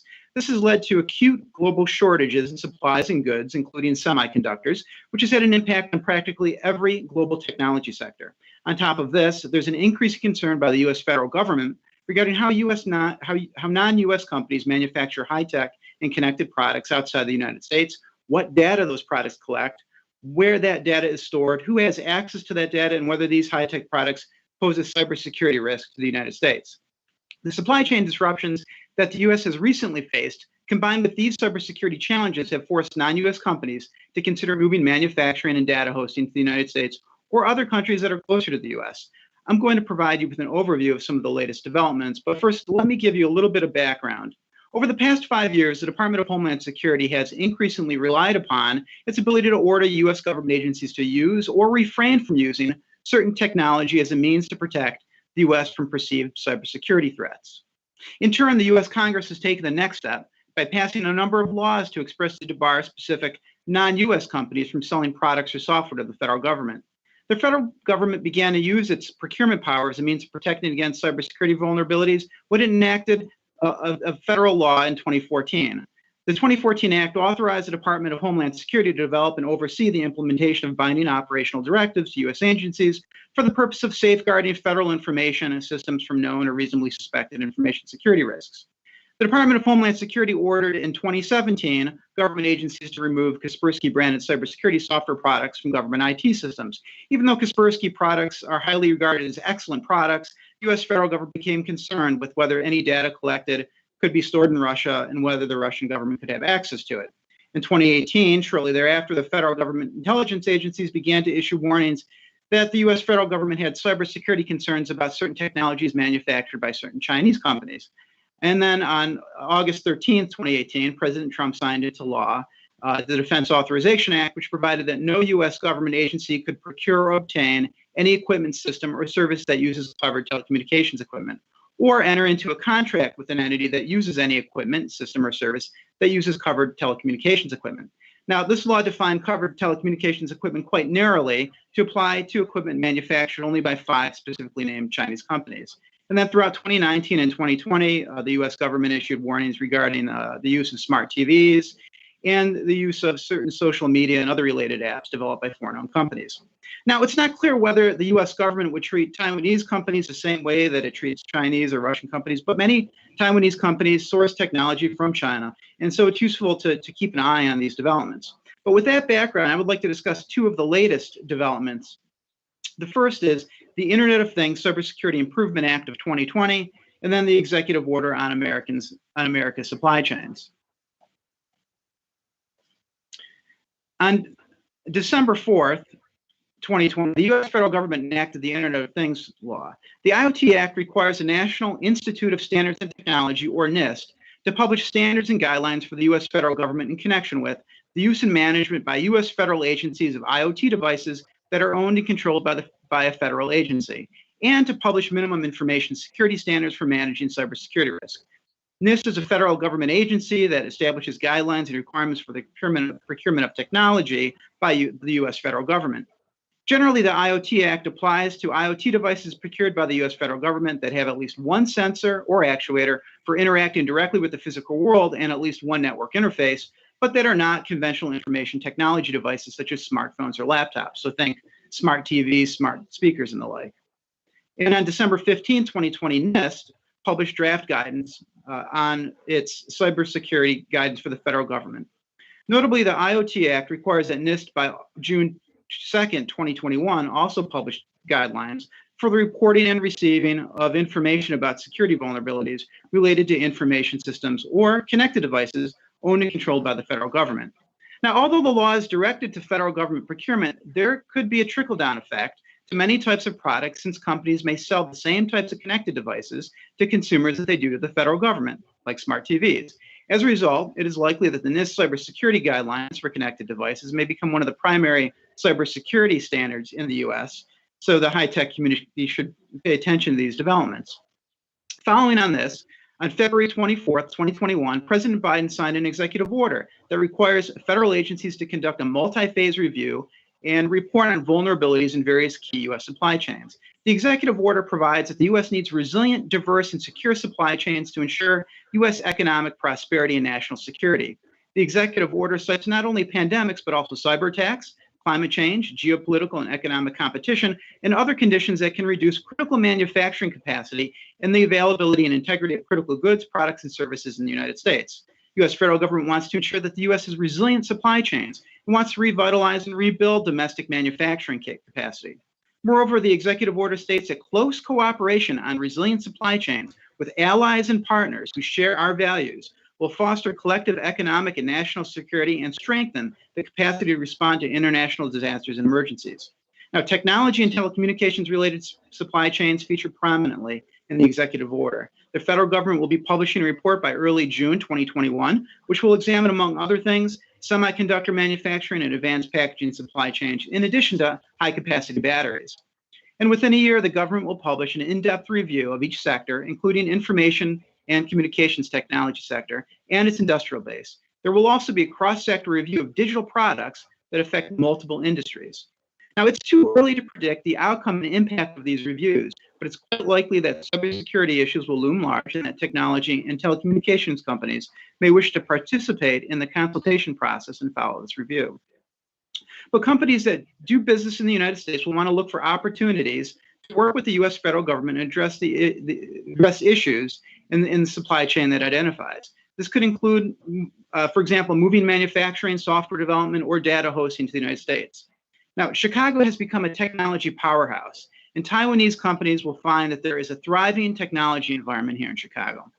I have a slide up on the screen where I have some links to some Chicago technology and manufacturing resources, including the World Business Chicago forum that was discussed earlier. And we advise clients on these issues all the time, including in Taipei and the United States. Please reach out if you have any questions. Thank you. Michael, thank you very much indeed.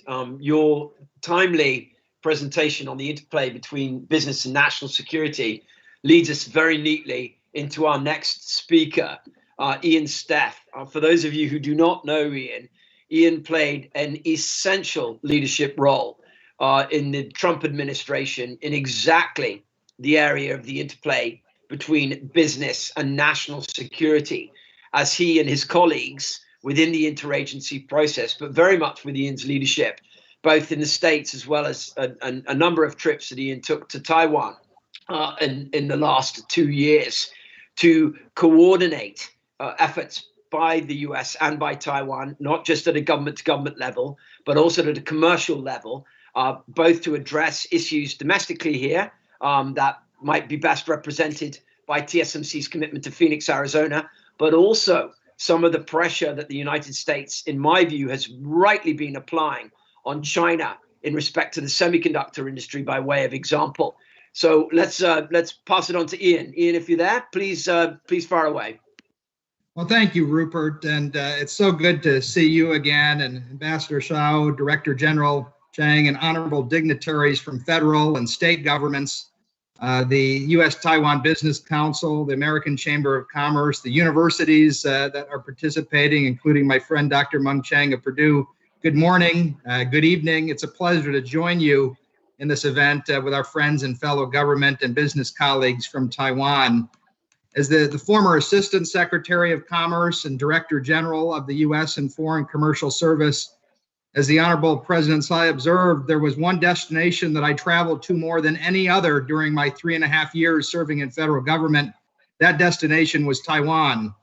And I'll tell you, Secretary Wilbur Ross and I kept our U.S. and Foreign Commercial Service colleagues there very busy and very occupied, in large part because of the huge business opportunities that were being presented by both U.S. and Taiwanese companies. So a shout out to all of the U.S. and Foreign Commercial Service colleagues and the great job that they continue to do there on the ground there in Taiwan. Why did I travel there the most out of any destination? As the ambassador referenced, we have no better friend than Taiwan when it comes to further developing the strong bonds that unite us, our commitment to democracy, the strength of our scientific and technological cooperation, and our desire to make the products that will change the world and improve societal welfare. Essentially, we make things, and when we make things together, we will make the world a better place and bring our two peoples closer together. Speaking of bringing people together, Select USA, time and again we welcome the single largest delegation from Taiwan during my tenure in the Department of Commerce. This is the annual event in which we invite people from all over the world to look at the U.S., to build and grow their enterprise here and to reach the U.S. market. And not only did our friends from Taiwan show up, our business friends from Taiwan invested. We applaud the Taiwanese investments in the U.S., including notably TSMC's multi-billion-dollar investment in the state of Arizona, and a leading-edge semiconductor fabrication facility. Peter, I really appreciated your remarks, and thanks for your leadership alongside your leadership in Taiwan, including the Honorable Morris Chang and Mark Liu.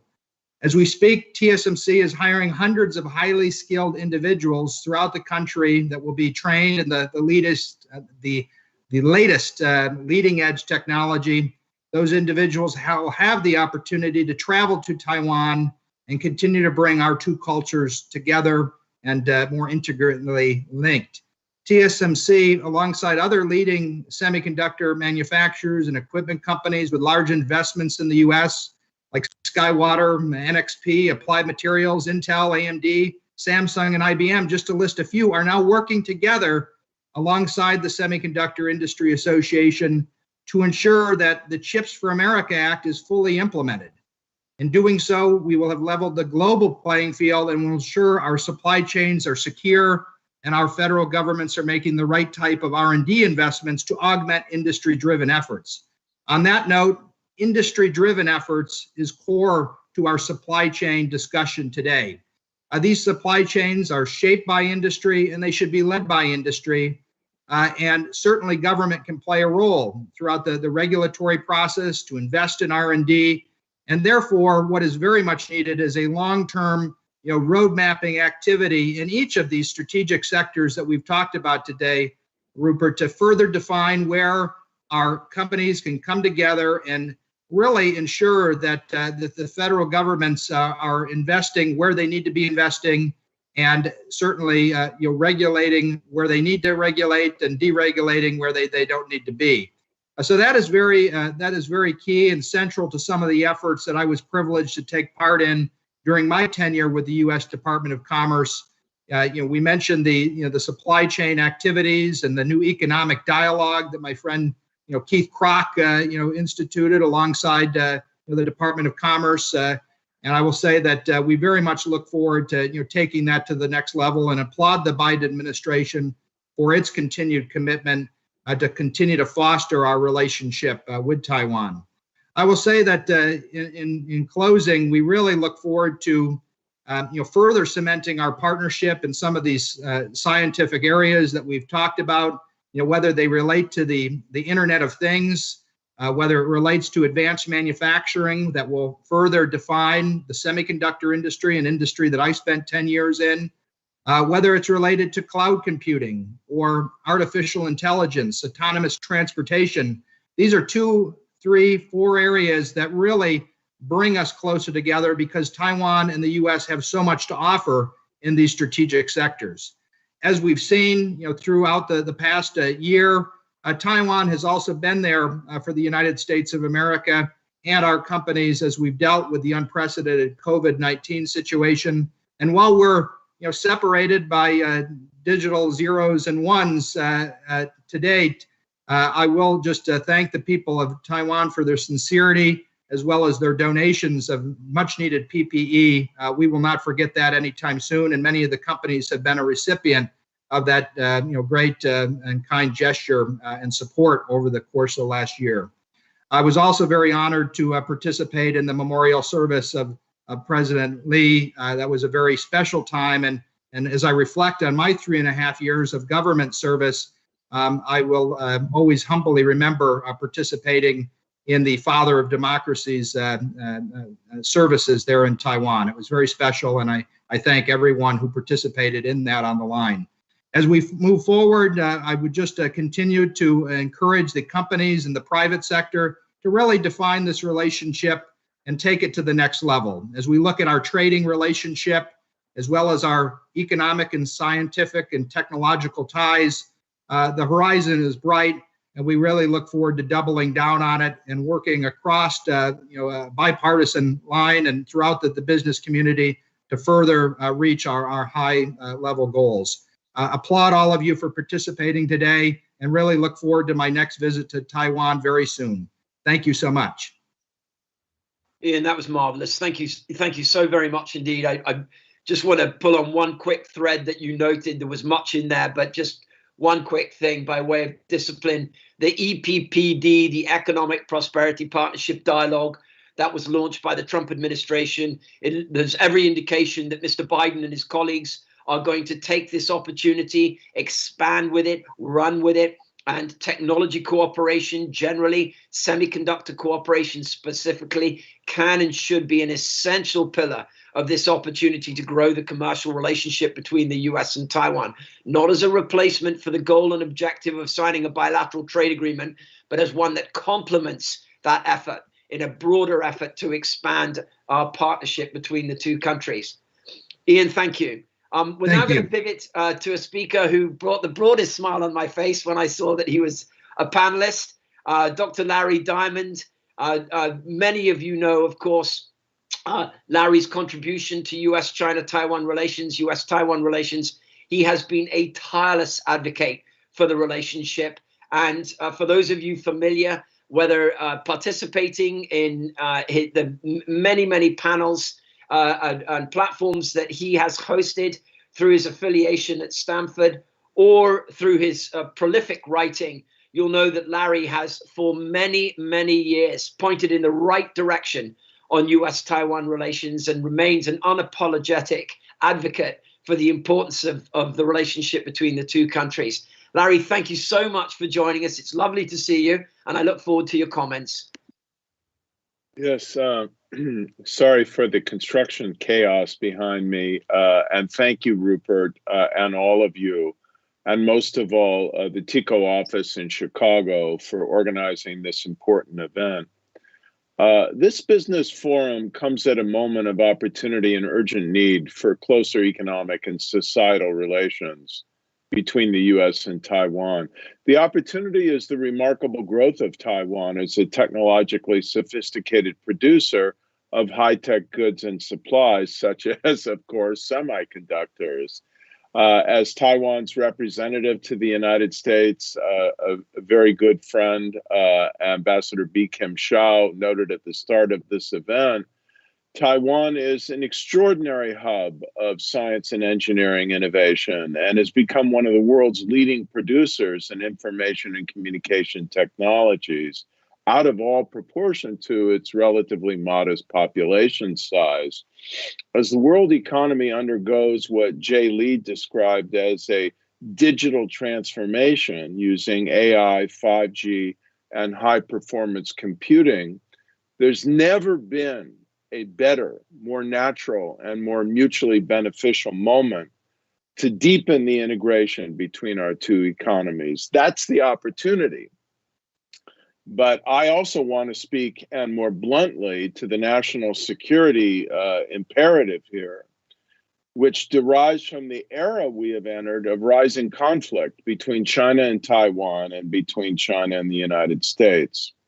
This is not conflict that anyone should wish for, but it is conflict that China is increasingly bringing about due to its illegal and unsustainable claims to near total sovereignty over the South China Sea, its rising bullying of its neighbors on virtually every land and sea border, its wolf warrior diplomacy and military deployments aiming to establish itself as the dominant power in the Indo-Pacific region, and its efforts to use propaganda and united front tactics to penetrate and subdue the democracies of the region and the world, so that any opposition to China's regional and global ambitions can be neutralized in advance, and China can peacefully rise to regional and global dominance.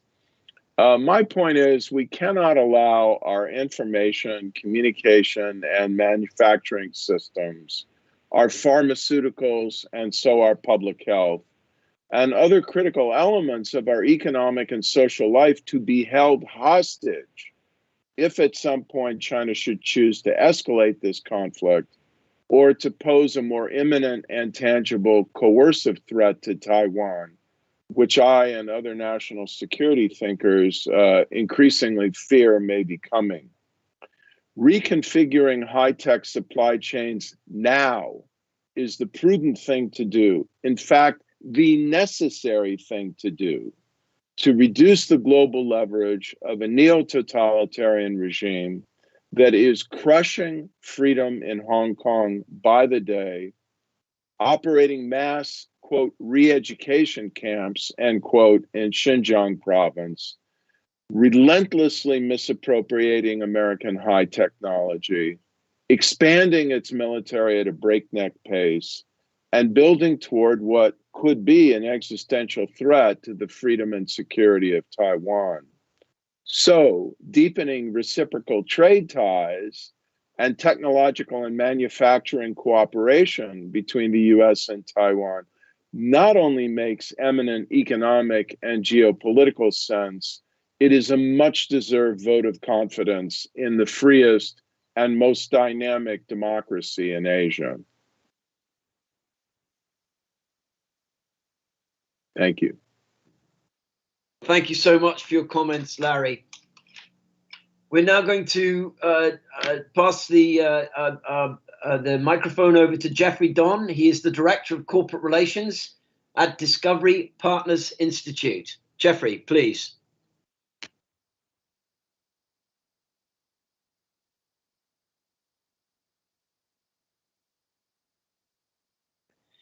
Are you with us?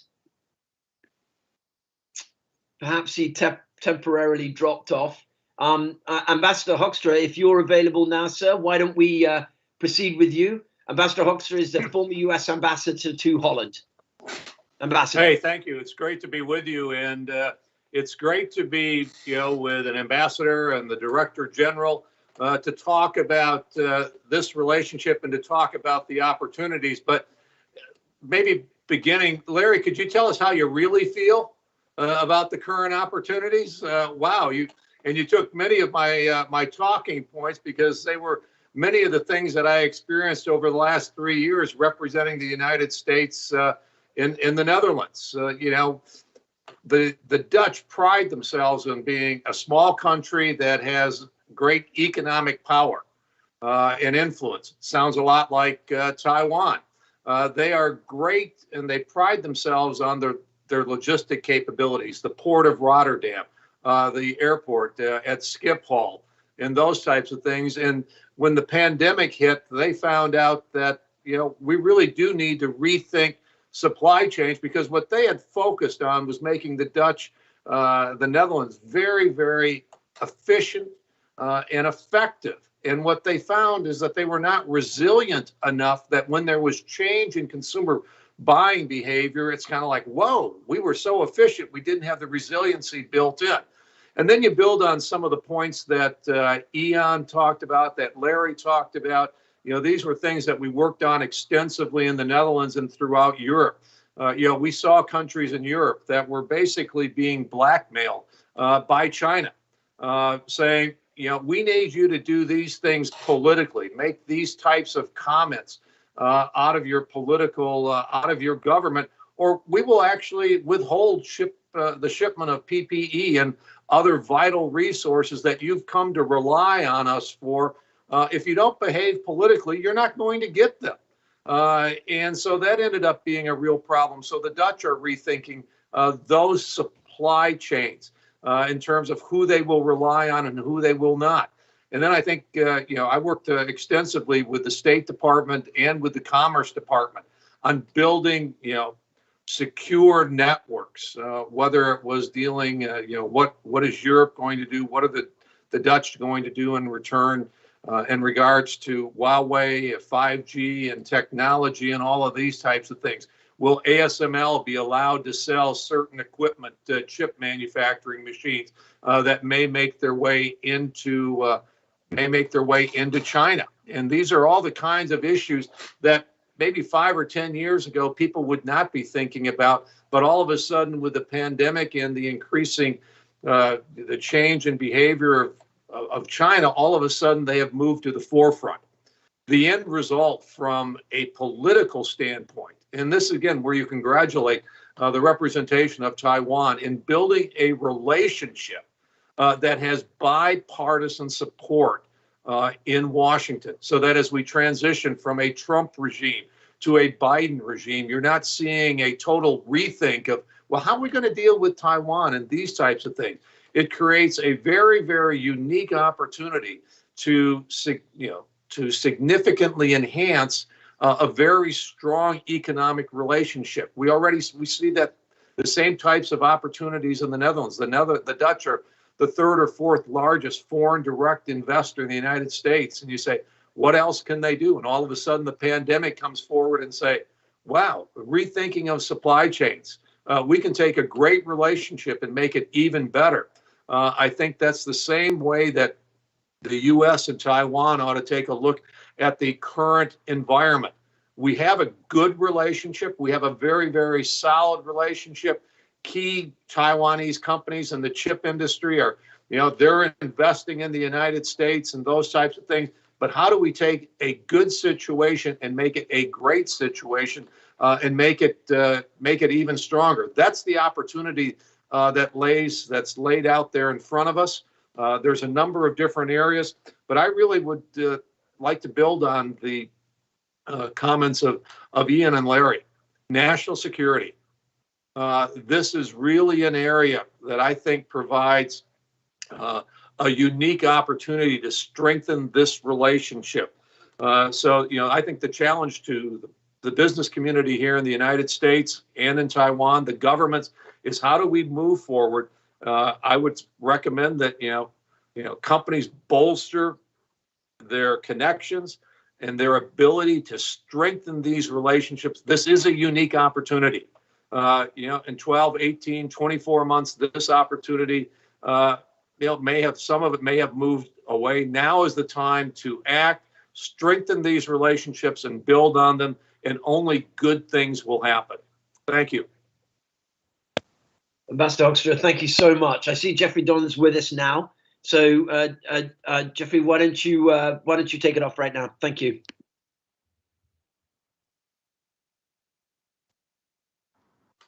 Hi, everybody. Thanks for having me. I'm Jeffrey Don from DPI, Discovery Partners Institute. So I'm not sure if you are all aware of what Discovery Partners Institute is. It is a partnership between the University of Illinois campuses, UIUC, UI Chicago, UI Springfield, Northwestern University, University of Chicago, and then Argonne National Labs, and we're discussing a partnership with Fermi National Labs. The idea is to bring businesses to the state of Illinois and keep them here. That's been the overarching goal, and we are active in 3 main areas, I would say. First is tech talent development. We develop tech talent we have a K through 12 program where we're reaching into the Chicago public schools and schools throughout Illinois to bring computer science and digital technologies into this younger demographic. We, of course, have the education piece for our traditional age students. And then we have an upskilling and reskilling component where we're bringing education to people who want to learn new skills. So I think our talent team is very active. We're working with Penny Pritzker and her foundation to move this talent piece forward. The second component of DPI is the R&D team. That's where I'm a part of. And the idea behind the R&D team is that we have built so far 9 science teams where we have given grants, $125,000 grants to 9 of the science teams to form around a topic. The idea is that each of these science teams should attack sort of 2 fronts. One is where they look for the very large NSF foundational grants, like an AI institute. We have already won an AI farming institute for digital technologies for farms. So we go after those very large grants from National Science Foundation and so forth. The second component is business building. We believe that each of the science teams that we fund should turn into a business. One interesting example, we have a team of microbiologists, okay? And when I first looked at this team, I thought, okay, these are great scientists, but there's not going to be really anything that comes out of this team. Well, they've been the most active. And we have, this team has been on the news recently because they are going into our sewer systems and mapping out hotspots of COVID and then reporting that. This is a business, I believe, that can go forward. And in non-COVID times, I think there's interest to do discovery on opioid use and so forth in various neighborhoods. So I think it's a really viable business idea that we're now pushing forward together with the city of Chicago, with IDPH. We're also providing detailed data modeling methods so you can map these sort of things and discover best practices. So it's kind of an interesting offshoot of scientific research that's turned into a business. And so the third component of DPI is the ventures unit, where we're doing business building and then we're doing investment so that these companies can grow and thrive. And we're building out the ecosystem for the state of Illinois. I should also mention that DPI has a strong international reach. I know that we are active with several of the universities in Taiwan. I know that we have a relationship with Gaze, and I think that you know, as we lift things off the ground now, these international cooperations become extremely important. I think there is a relationship with some other international spots. I know Tel Aviv is an area that we're also speaking with now. But I think these international relationships become very important because you know, you can't just do everything from inside the state of Illinois. So I think international partners become very important to our mission.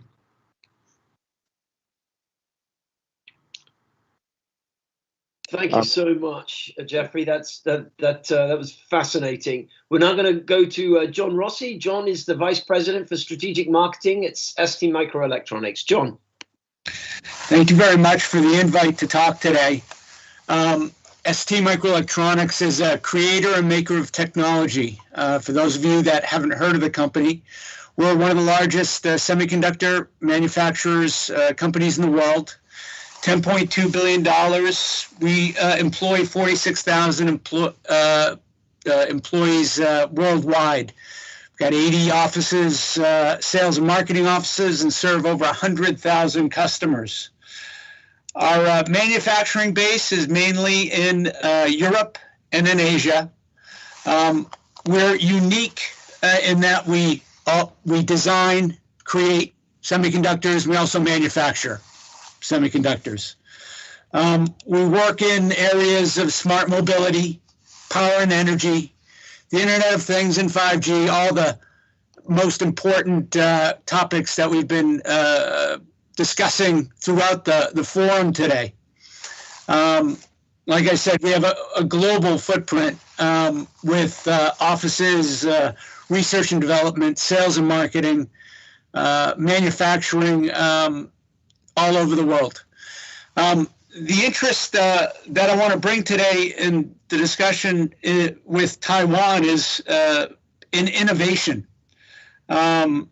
We have a strong DNA inside ST Microelectronics in the development of technologies and then the application of those technologies into platforms in useful cases.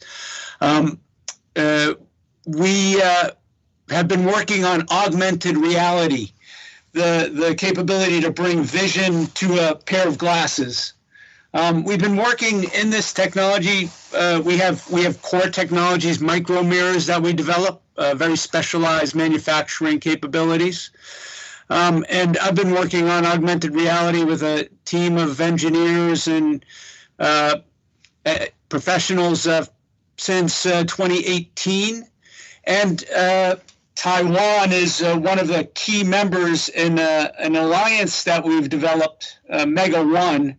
A company in Taiwan is a key member of a laser alliance, which we developed in the fourth quarter of last year, and will enable us to bring vision systems to the masses, to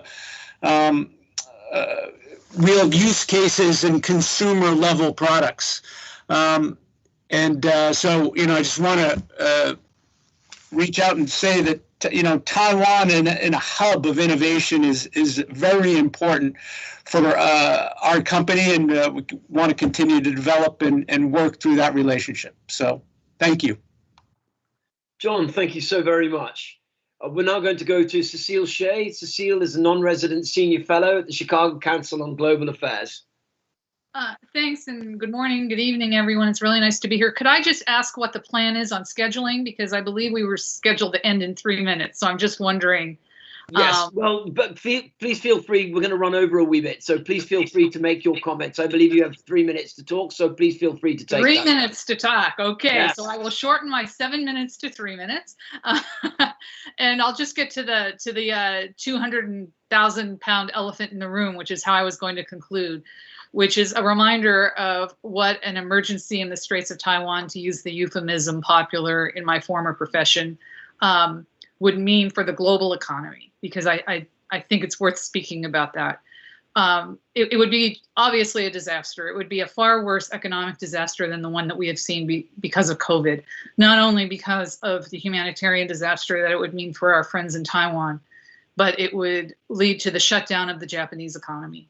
And what we saw after the Kobe earthquake, what's it been now, 25 years ago, and exactly 10 years ago in the midst of the triplet disaster in Toho, highly localized disasters in Japan cause a worldwide loss in GDP. So we can only imagine what would happen if there was no fuel getting to Japan, if Taiwan was forced to shut down.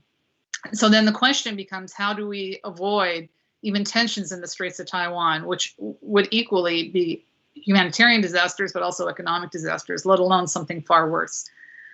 You know, until fairly recently, a lot of smart people, and I'm going to have to include myself in this, unfortunately, believed that dialogue with China and appealing to their better instincts and appealing to their own economy and building the economic ties between China and Taiwan would help avert this disaster. And what we're seeing is kind of in some ways the exact opposite. I'm not saying that there's going to be a Straits of Taiwan incident, but what we are seeing is that China, as Larry has said, it's nice to see Larry again. I spent a year at the Hoover Institute as a National Security Affairs Fellow, and he was always very generous with his time. But as Larry said, we have got to, at this point, stop allowing China to bully its own people and other people around the world. And it's not enough for the U.S. to do that. And I think that's my message here. We need a unified, cooperative effort among like-minded nations. And the reason for that is if one country decides to change its policies and start treating Taiwan as a normal country, something that I strongly advocate, China can retaliate. But if the US and the EU and Japan and Australia all come together and say, starting tomorrow, we're going to end these stupid games that we play with Taiwan, and we're going to let our diplomats go into your facilities, and we're going to let your diplomats come into our facilities, just as one example of a list of 30 that we could deal with. What's China going to do seriously? I mean, are they really going to retaliate against all of their major partners? I just am not sure. I don't think that they would. And I think the Biden administration is following this now with a unified action on the situation with the Uyghurs. And so I applaud the Biden administration for not going this alone. And what I am seeing is a lot of sympathy for Taiwan right now, not just in the US. And I'm so grateful that people are starting to see Taiwan for what it is, which is a really vibrant democracy in a world, one of the few democracies that is ending COVID as a stronger democracy than it began COVID. And so I am deeply, deeply appreciative of that at a time where we have had our own struggles in our own country, to be able to watch the way you handled last year's election and the way you have come together as a nation looking out for your neighbors at a time when there's been resistance to that in some other countries. It's been really inspiring to many of us. But this is not just happening in the US, it's happening in Japan and it's happening in Europe. So let's take advantage of it now. None of us are going to sit down at the WHO unless Taiwan is at the table. It's not just the US. No country is going to sit down there unless you are at the table. And I also think nationally, I think all the good nations of the world need to start passing legislation making it illegal for companies to call Taiwan as anything but Taiwan. You know, you can't say to a company or an NGO, you have to call Taiwan China, or we're going to pull all of our funding. They owe their they owe their stockholders too much. It's a very hard decision, particularly for small companies and small NGOs to make, as much pressure as the US may put on them. But if that company, whether it's a major Fortune 500 company or a tiny NGO in Chicago with 3 employees, could say, if we do that, the US will punish us, so we can't do that. We need to give companies cover for treating Taiwan the way that it deserves. That's just how a free market operates. So those are the 2 messages that I have. The time has come for us to stand up to China on key issues in a coordinated international way, not just to try to go it alone. That's not going to work. And the time has come to give companies that want to treat Taiwan the way it deserves to be treated the cover to be able to treat Taiwan the way that it deserves. I wish I had longer. I had some really scintillating stories about what COVID has meant for the RV industry in the Middle West, but maybe we'll be able to do this some other time, or maybe I'll write an op-ed now that I'm an expert on the RV industry in the Middle West. But I do want to say to our friends in Taiwan, thank you for inspiring us during this year. thank you for showing us what a country can do and can be. And I certainly have redoubled my efforts to stand with you during what is a very tense time in our relationship with the mainland. So thank you very much. Cecile, thank you so much. I will read that op-ed if you write it. So please do go ahead with that. And I also wish to thank you profusely for your comment, particularly the latter one, in respect to the interplay between Chinese pressure and the global business community. It is one that we have been wrestling with, frankly, since the late 90s, early 2000s. The most public early instance was the Credit Suisse First Boston issue. But for the past 20 years, the Chinese have made extraordinary efforts to pressure companies to advocate on behalf of their national interest, their national security as they see it. And it goes way beyond being inappropriate. And countries do need to provide companies support and cover so that they do not have to feel like they're being pressured by the Chinese. So thank you for that. That was a really timely comment. Jeff Pizzola is the COO, CFO of the American Kenda Rubber Industrial Company. Jeff, please, if you could say a few words, we'd appreciate it. Thank you, Rupert. I would also, to start out, just like to thank everybody for inviting Kenda to be part of this. And I'd like to share a little bit about Kenda's story, both as a company that started in Taiwan and how this company is invested in North America. So I'm going to try to put up a PowerPoint here on the screen, and then I'll talk as we. So Kenda is different than we've talked about previously in this conversation this morning. Kenda is in the manufacturing of tires, so we're not in the semiconductor or electronics business. Kenda is a global, world-class company, tire manufacturing company, which is headquartered in Taiwan. We manufacture a variety of tires, including passenger car, light truck, bicycle, motorcycle, ATV, UTV, trailer. As Cecil said, in the RV industry, we're very large. Wheelchair tires and agriculture tires. So Kenda was started in Taiwan in 1962 by Chi Pao Yang, actually an elementary school teacher. And Mr. Yang started this company with some very core principles. Primarily, he focused on honesty, developing a quality product, providing outstanding service, and innovating in everything that we do. So Kenda's been in business for 60 years. As I said, we started in Taiwan. Our headquarters is in Yanlin. We started the company manufacturing primarily bicycle tires, and today the company has expanded beyond that.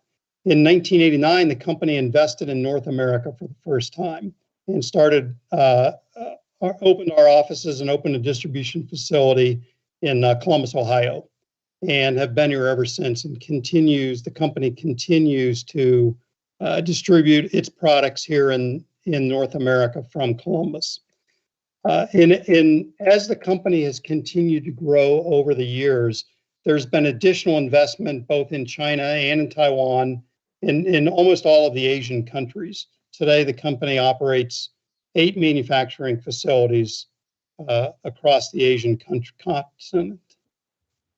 Here in the United States, the company saw America as a great market, and I want to talk about a little bit about the partnership with not only with our companies here in North America, but also with the United States government, and how together we've grown manufacturing jobs here in North America. So Kenda in 1996 opened an operation called Americana Tire and Wheel, which essentially is taking the wheels that the tires that Kenda manufactures overseas and mounting them on a wheel and selling them into, as Cecil noted, the RV market, the lawn and garden market, agriculture market, and anything that essentially uses a tire and wheel in North America. In 1998, though, the company made a decision that it can't only just import tires into North America. The company needed to be manufacturing and be more of a fabric and a part of North America. So in 1998, we bought a company called Martin Wheel, which is up in the Akron, Cleveland area. and is a distributor manufacturer of essentially steel wheels that go on a tire. The tire goes on. Kenda then continued to expand its manufacturing operations in North America since 1998, including the acquisition of a company in Atlanta, Georgia called Monitor Manufacturing.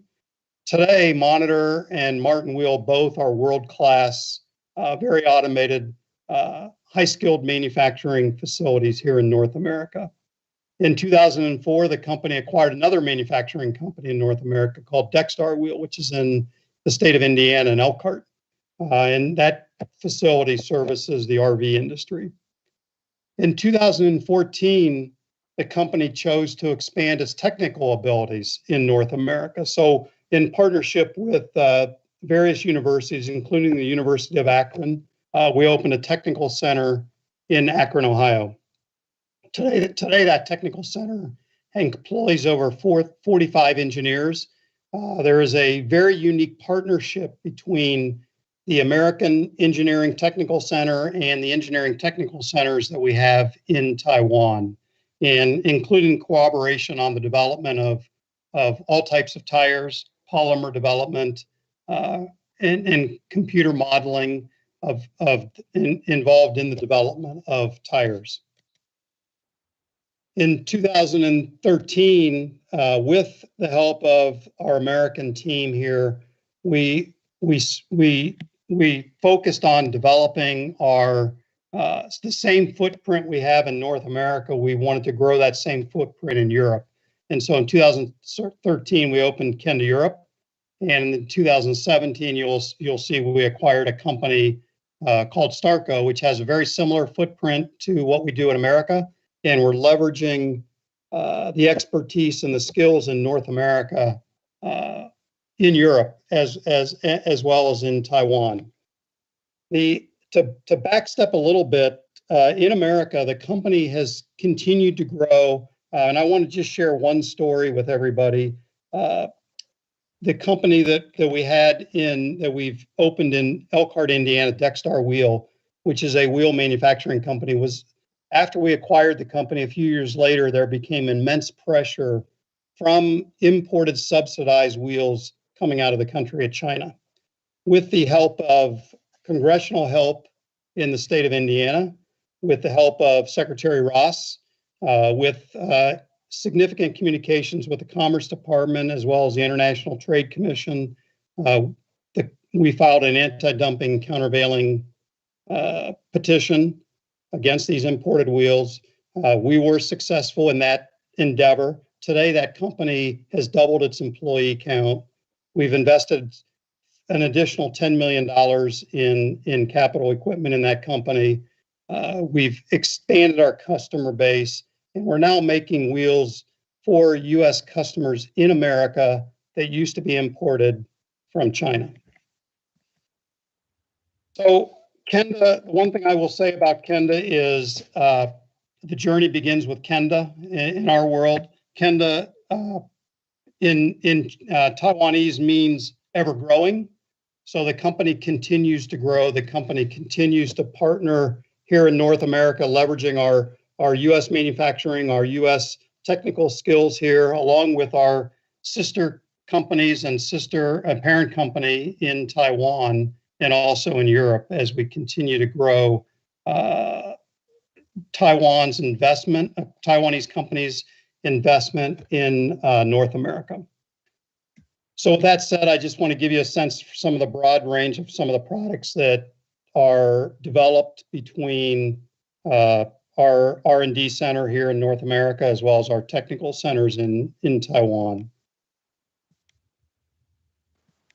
Jeff, thank you so much for your colleagues, and certainly, not least, we're going to go to Jerry Lee right now. Jerry is the CEO for US Acrylic.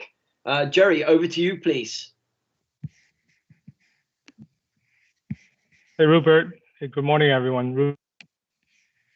Rupert, can you hear me? I can, Jerry. Yes, I can hear you and see you. Please proceed. Okay, thank you. Hey, good morning, everyone. Before I get started, I'd like to thank TECO Chicago and the director for the invitation. We've done many great things together, through the years, and we thank them for all their support in Chicago.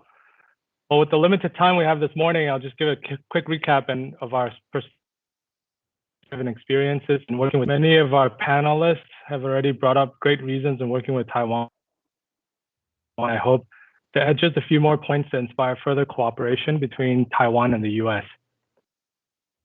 In the 1980s, my late father, he had a factory in Taiwan. He manufactured fireplace tool sets and accessories, imported them and sold them to Sears. These days, we take global supply chain. And back then, managing one was quite challenging. I remember him having a telex machine to communicate with Taiwan. Shortly after, it was replaced by the fax machine and even more quickly replaced by email. This morning, we are all having a global exchange of ideas while we are all thousands of miles. We're taking Zoom calls for granted, and we are connected in ways we couldn't have imagined. Even one short year, the world is changing. From telex to Zoom, from Sears to Amazon, the rate of change will only continue to accelerate. And this makes Taiwan more important than ever. I believe Taiwan can offer what we need most in our supply chains right now. It's reliability. So I'm Jerry Lee, CEO of US Acrylic, a specialized manufacturer of injection molded houseware products based in Libertyville, Illinois. We have worked with premium retailers in the US, such as Williams-Sonoma, Crate & Barrel, Nordstrom, and retailers with some of the biggest supply chains in the world, such as Walmart and Target.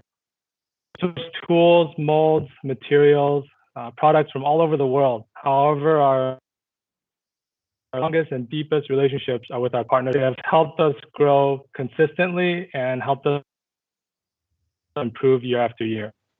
For us, there are three important factors that have helped us develop these valuable: trust, ability to adapt, and the long-term mindset. So it goes without saying that trust is the most factor of any relationship. Taiwan, of course, is strong that respects and protects intellectual property, but Taiwanese companies go beyond that. We trust our vendors to tell us exactly what they can do and exactly what they cannot do. If things go wrong, sometimes they expend a considerable amount of their own resources to honor their own commitments. And likewise, commitments to them are reciprocal. Adaptability. Taiwan is a small island country with an export-driven economy. So here's some quick facts. In 2019, the export to GDP ratio was 8%. It was 18% for China, and it exceeded 25% for Taiwan. This makes it imperative that Taiwan is always innovating and staying ahead of global trends and technologies. At US Acrylic, we always lean on our Taiwanese partners for the most difficult projects, and we have rarely been disappointed. So in the long term, Taiwan companies really take a long-term perspective on things. In today's world of instant gratification, when we meet with our suppliers in Taiwan regarding new projects, they take time to understand the long term. Most of our partners have also been through the ups and downs of many businesses with us. And through the years, these long-term partnerships create many operational advantages, but more importantly, we have also gained many lifelong friendships. So change is inevitable. Don't just react to it, plan for it and do it with reliable. There's talent everywhere, not just in Taiwan, but from our 4 decades of experience in working with companies there. I'm confident that solutions to many of our supply chain problems and challenges can be found in Taiwan. So best of luck to everyone. Thank you again for the invitation. Jerry, thank you so very much indeed. We had one more speaker, Vincent Wang, lined up, but Vincent had to step away. So that concludes the panel for this morning. I wish to thank all of this morning's panelists for a range of really excellent comments and insights that if we had more time, we would have an opportunity to weave together and perhaps get into a bit of Q&A. I'm deeply grateful to Johnson for his leadership and for his colleagues for all the time and effort that they've put in to arranging this morning's panel and this two-day conference. While we're wrapping up today with some comments from Johnson, do please feel free. In fact, please do join the TICO office tomorrow for another excellent panel of speakers and insights.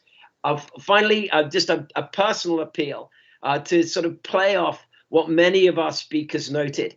The importance of the US-Taiwan relationship transcends just commercial data.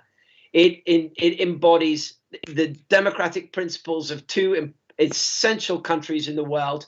It is the technology prowess, again, that transcends data, and the imperative of working together, of secure supply chains, and of like-minded people who are friends, who want to continue to be friends and continue to partner around that friendship in improving the welfare of the people in our respective countries. So thank you so much indeed for joining us all today.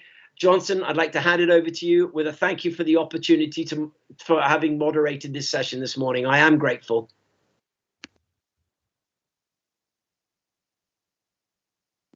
We can't hear you, my friend. You're still on mute. Yeah, you got to push the button. Okay, well, thank you so much, Rupert, for your masterful skill of moderating this grand panel of discussion. For me, I think it's eye-opening experience of learning so many good views from great speakers today. I want to share with you that we just not only talk the talk, we're gonna walk the walk. So today is just the beginning. We will continue to do a kind of series of discussion about this to bring prosperity and the common values we all believe in. I mean, in terms of cooperation between Taiwan and US and global supply chains, it matters about the capital financial aspects. It involves about the talented people we have and educational programs and legal policy aspects. We have a well-established dialogue mechanism with the US. For example, as Rupert mentioned earlier, that we have an EPPD, Economic Prosperity Partnership Dialogue, and we will continue to do so. And here in Chicago office, our view is we hope we can work together with our colleagues in Washington, in Taipei, and here with our colleagues together to bring the policy outcomes we talk with the Biden administration going down to local, state, city levels to bring the fruits. So we will continue to work together with you, with business, with governments and academic research institutions. So thank you so much for your view, and we'll continue to do next day on agriculture products. So see you tomorrow. Thank you.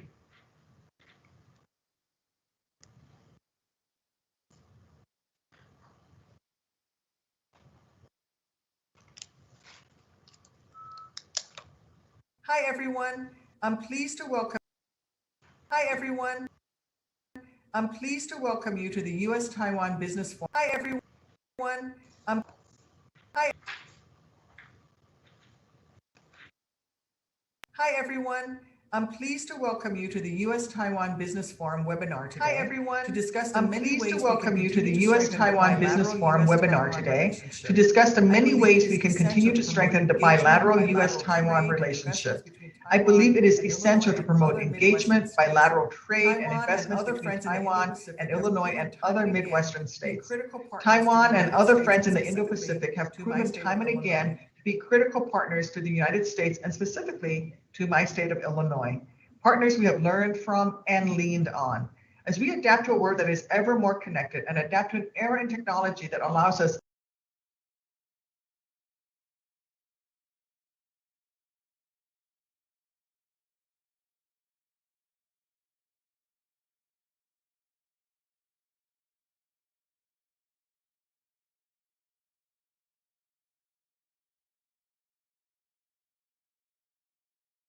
Taiwan is one of the top buyers of both corn and soybean from the United States. After years of an administration that refused to engage with our international partners, economic and cultural engagements with the international community, I believe we are stronger and more secure when we work together with our allies and partners to confront challenges and work towards solutions together. We must work to strengthen our holistic relationships with Taiwan and work towards greater diplomatic and economic engagement. Relationships with Taiwan and work towards greater diplomatic and economic engagement. I look forward to opportunities for cooperating and integration between the United States and Taiwan, and potential ways to enhance an already strong bilateral economic partnership. Thank you and have a wonderful conference.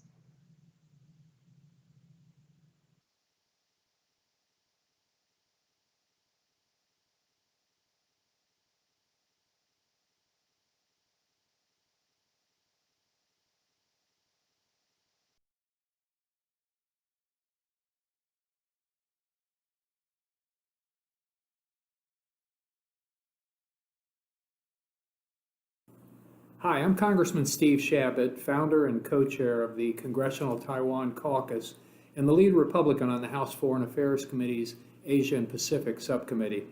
I want to thank Director General Johnson Chang for inviting me to speak at this important event. The U.S.-Taiwan trade relationship continues to be strong. Taiwan is our 10th largest trading partner and the destination for over $30 billion in U.S. exports. Our relationship grew even stronger during the previous administration, and the ties between our two countries are now at an all-time high. I believe now is the time to deepen our economic partnership. One way to accomplish that would be to negotiate a free trade agreement between the U.S. and Taiwan. We've talked about it for a long time. It's actually time to do it. Now, let me turn to the two themes of this event, supply chains and agriculture. As countries and companies look to diversify their supply chains away from China, they should look to Taiwan as a reliable partner with a skilled workforce and a commitment to democratic values. Further, Taiwanese firms export goods from several countries in addition to Taiwan. Working with these manufacturers to source goods outside of China will be even more important as we seek to establish resilient supply chains. And Taiwan is a critical player in the global technology supply chain. This is particularly so with respect to semiconductors, which serve as the backbone for our digital lives. As free nations look to maintain their edge over China in emerging technologies, Taiwan's expertise and cooperation will be invaluable to that effort. With respect to agriculture, I'm pleased that this event is being held in the Midwest, since this part of the country is a key source of agricultural exports. My constituents in Southwest Ohio and folks throughout the Midwest appreciate the importance of trade to our economy. With that in mind, I want to commend President Tsai for removing long-standing barriers to U.S. beef and pork imports. This decision will enhance market access for farmers in the Midwest and reduce the price of high-quality agricultural products for Taiwanese consumers. We should take every opportunity to expand our trade ties. Restrictions on pork and beef were major obstacles to negotiations for a free trade agreement. It's critical that the U.S. take the opportunity given us by the Tsai administration to reach the long-sought goal of an FTA between the U.S. and Taiwan and beginning working towards one right now. With that in mind, I will be encouraging the new U.S. Trade Representative, Catherine Tai, who was just confirmed by the Senate, to act immediately to reciprocate Taiwan's gesture of goodwill. As a longtime supporter of the United States-Taiwan bilateral relationship, I believe now is an excellent opportunity to build on our growing ties, including in the economic sphere. I wish you all the best and hope that the discussions you have here will serve as a catalyst for even deeper links between our two peoples. Thank you.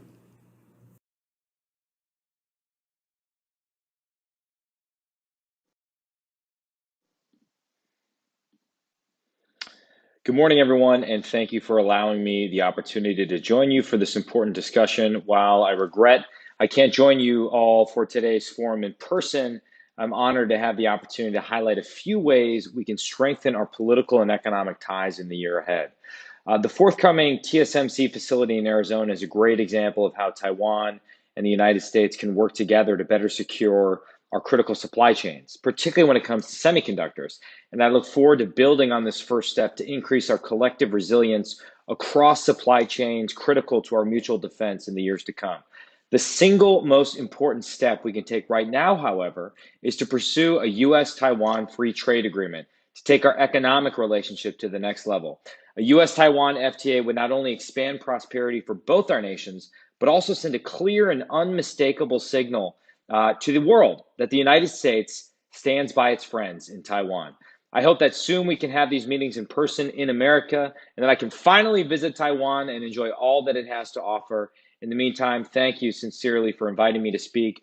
I'm excited for the tremendous promise of ever expanding US-Taiwan links. Thank you all.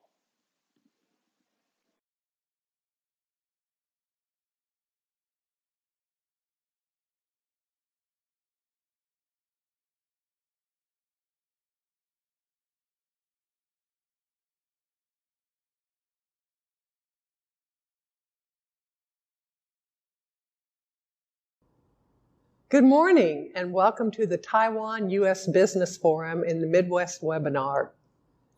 I apologize I won't be able to join you all for the next couple of hours, but on behalf of Indiana, it is my pleasure to share a few words as you get started. Last month, I had a virtual meeting with Director General Johnson, not too long after he arrived in Chicago. And we shared a great conversation as I welcomed him to his new post. Both of us are looking forward to Indiana's and the Taipei Economic and Cultural Office continuing to strengthen and grow our economic relationship, including agricultural opportunities. Indiana and Taiwan are fortunate to share a long-standing, cherished relationship. In fact, if I'm not mistaken, Indiana was the first state to establish a sister state relationship with Taipei. And that's something we're very proud of, and it was done by design. Today, our two-way trade relationship continues to be an important one for Indiana and the U.S. Indiana is home to more than 1,000 foreign-owned business operations, including 6 Taiwanese companies. And together they all support over 200,000 Hoosier jobs. And that is a number that continues to grow. The Indiana Corn Marketing Council and the Indiana Soybean Alliance signed a 2-year agreement to sell more than $2 billion worth of corn and soybean to Taiwan. And Indiana is very interested in exploring additional opportunities for economic and agricultural collaboration in the future as well. Last year, Indiana exported $207 million worth of goods to Taiwan, while importing more than $1 billion in goods from Taiwan. So as you can see, the importance of our relationship cannot be overstated. Not only is it critical to the overall health and prosperity of our economy, it's vital to the livelihood of Indiana's farming families. This partnership extends beyond the world of agriculture. Hoosier frontline workers and I across the state are so appreciative of your generosity that you showed us during the peak of the pandemic. The surgical masks and the N95 masks that you sent us last year were such needed gifts to help protect Hoosier frontline workers. It is so encouraging to see these acts of kindness as partners from all over the world step up to help one another. So thank you, Director General Johnson, for TECO's partnership. It is one of Indiana's best, and we do not take it for granted. I would like to close things by saying the Indiana-Taiwan relationship is built on mutual respect, shared values, economic success, and perhaps most of all, friendship. Thank you for your investment in Indiana, the Midwest, the United States, and in the lives of farmers nationwide. And I'm optimistic about what's in store for our two economies, and I look forward to building a brighter future together.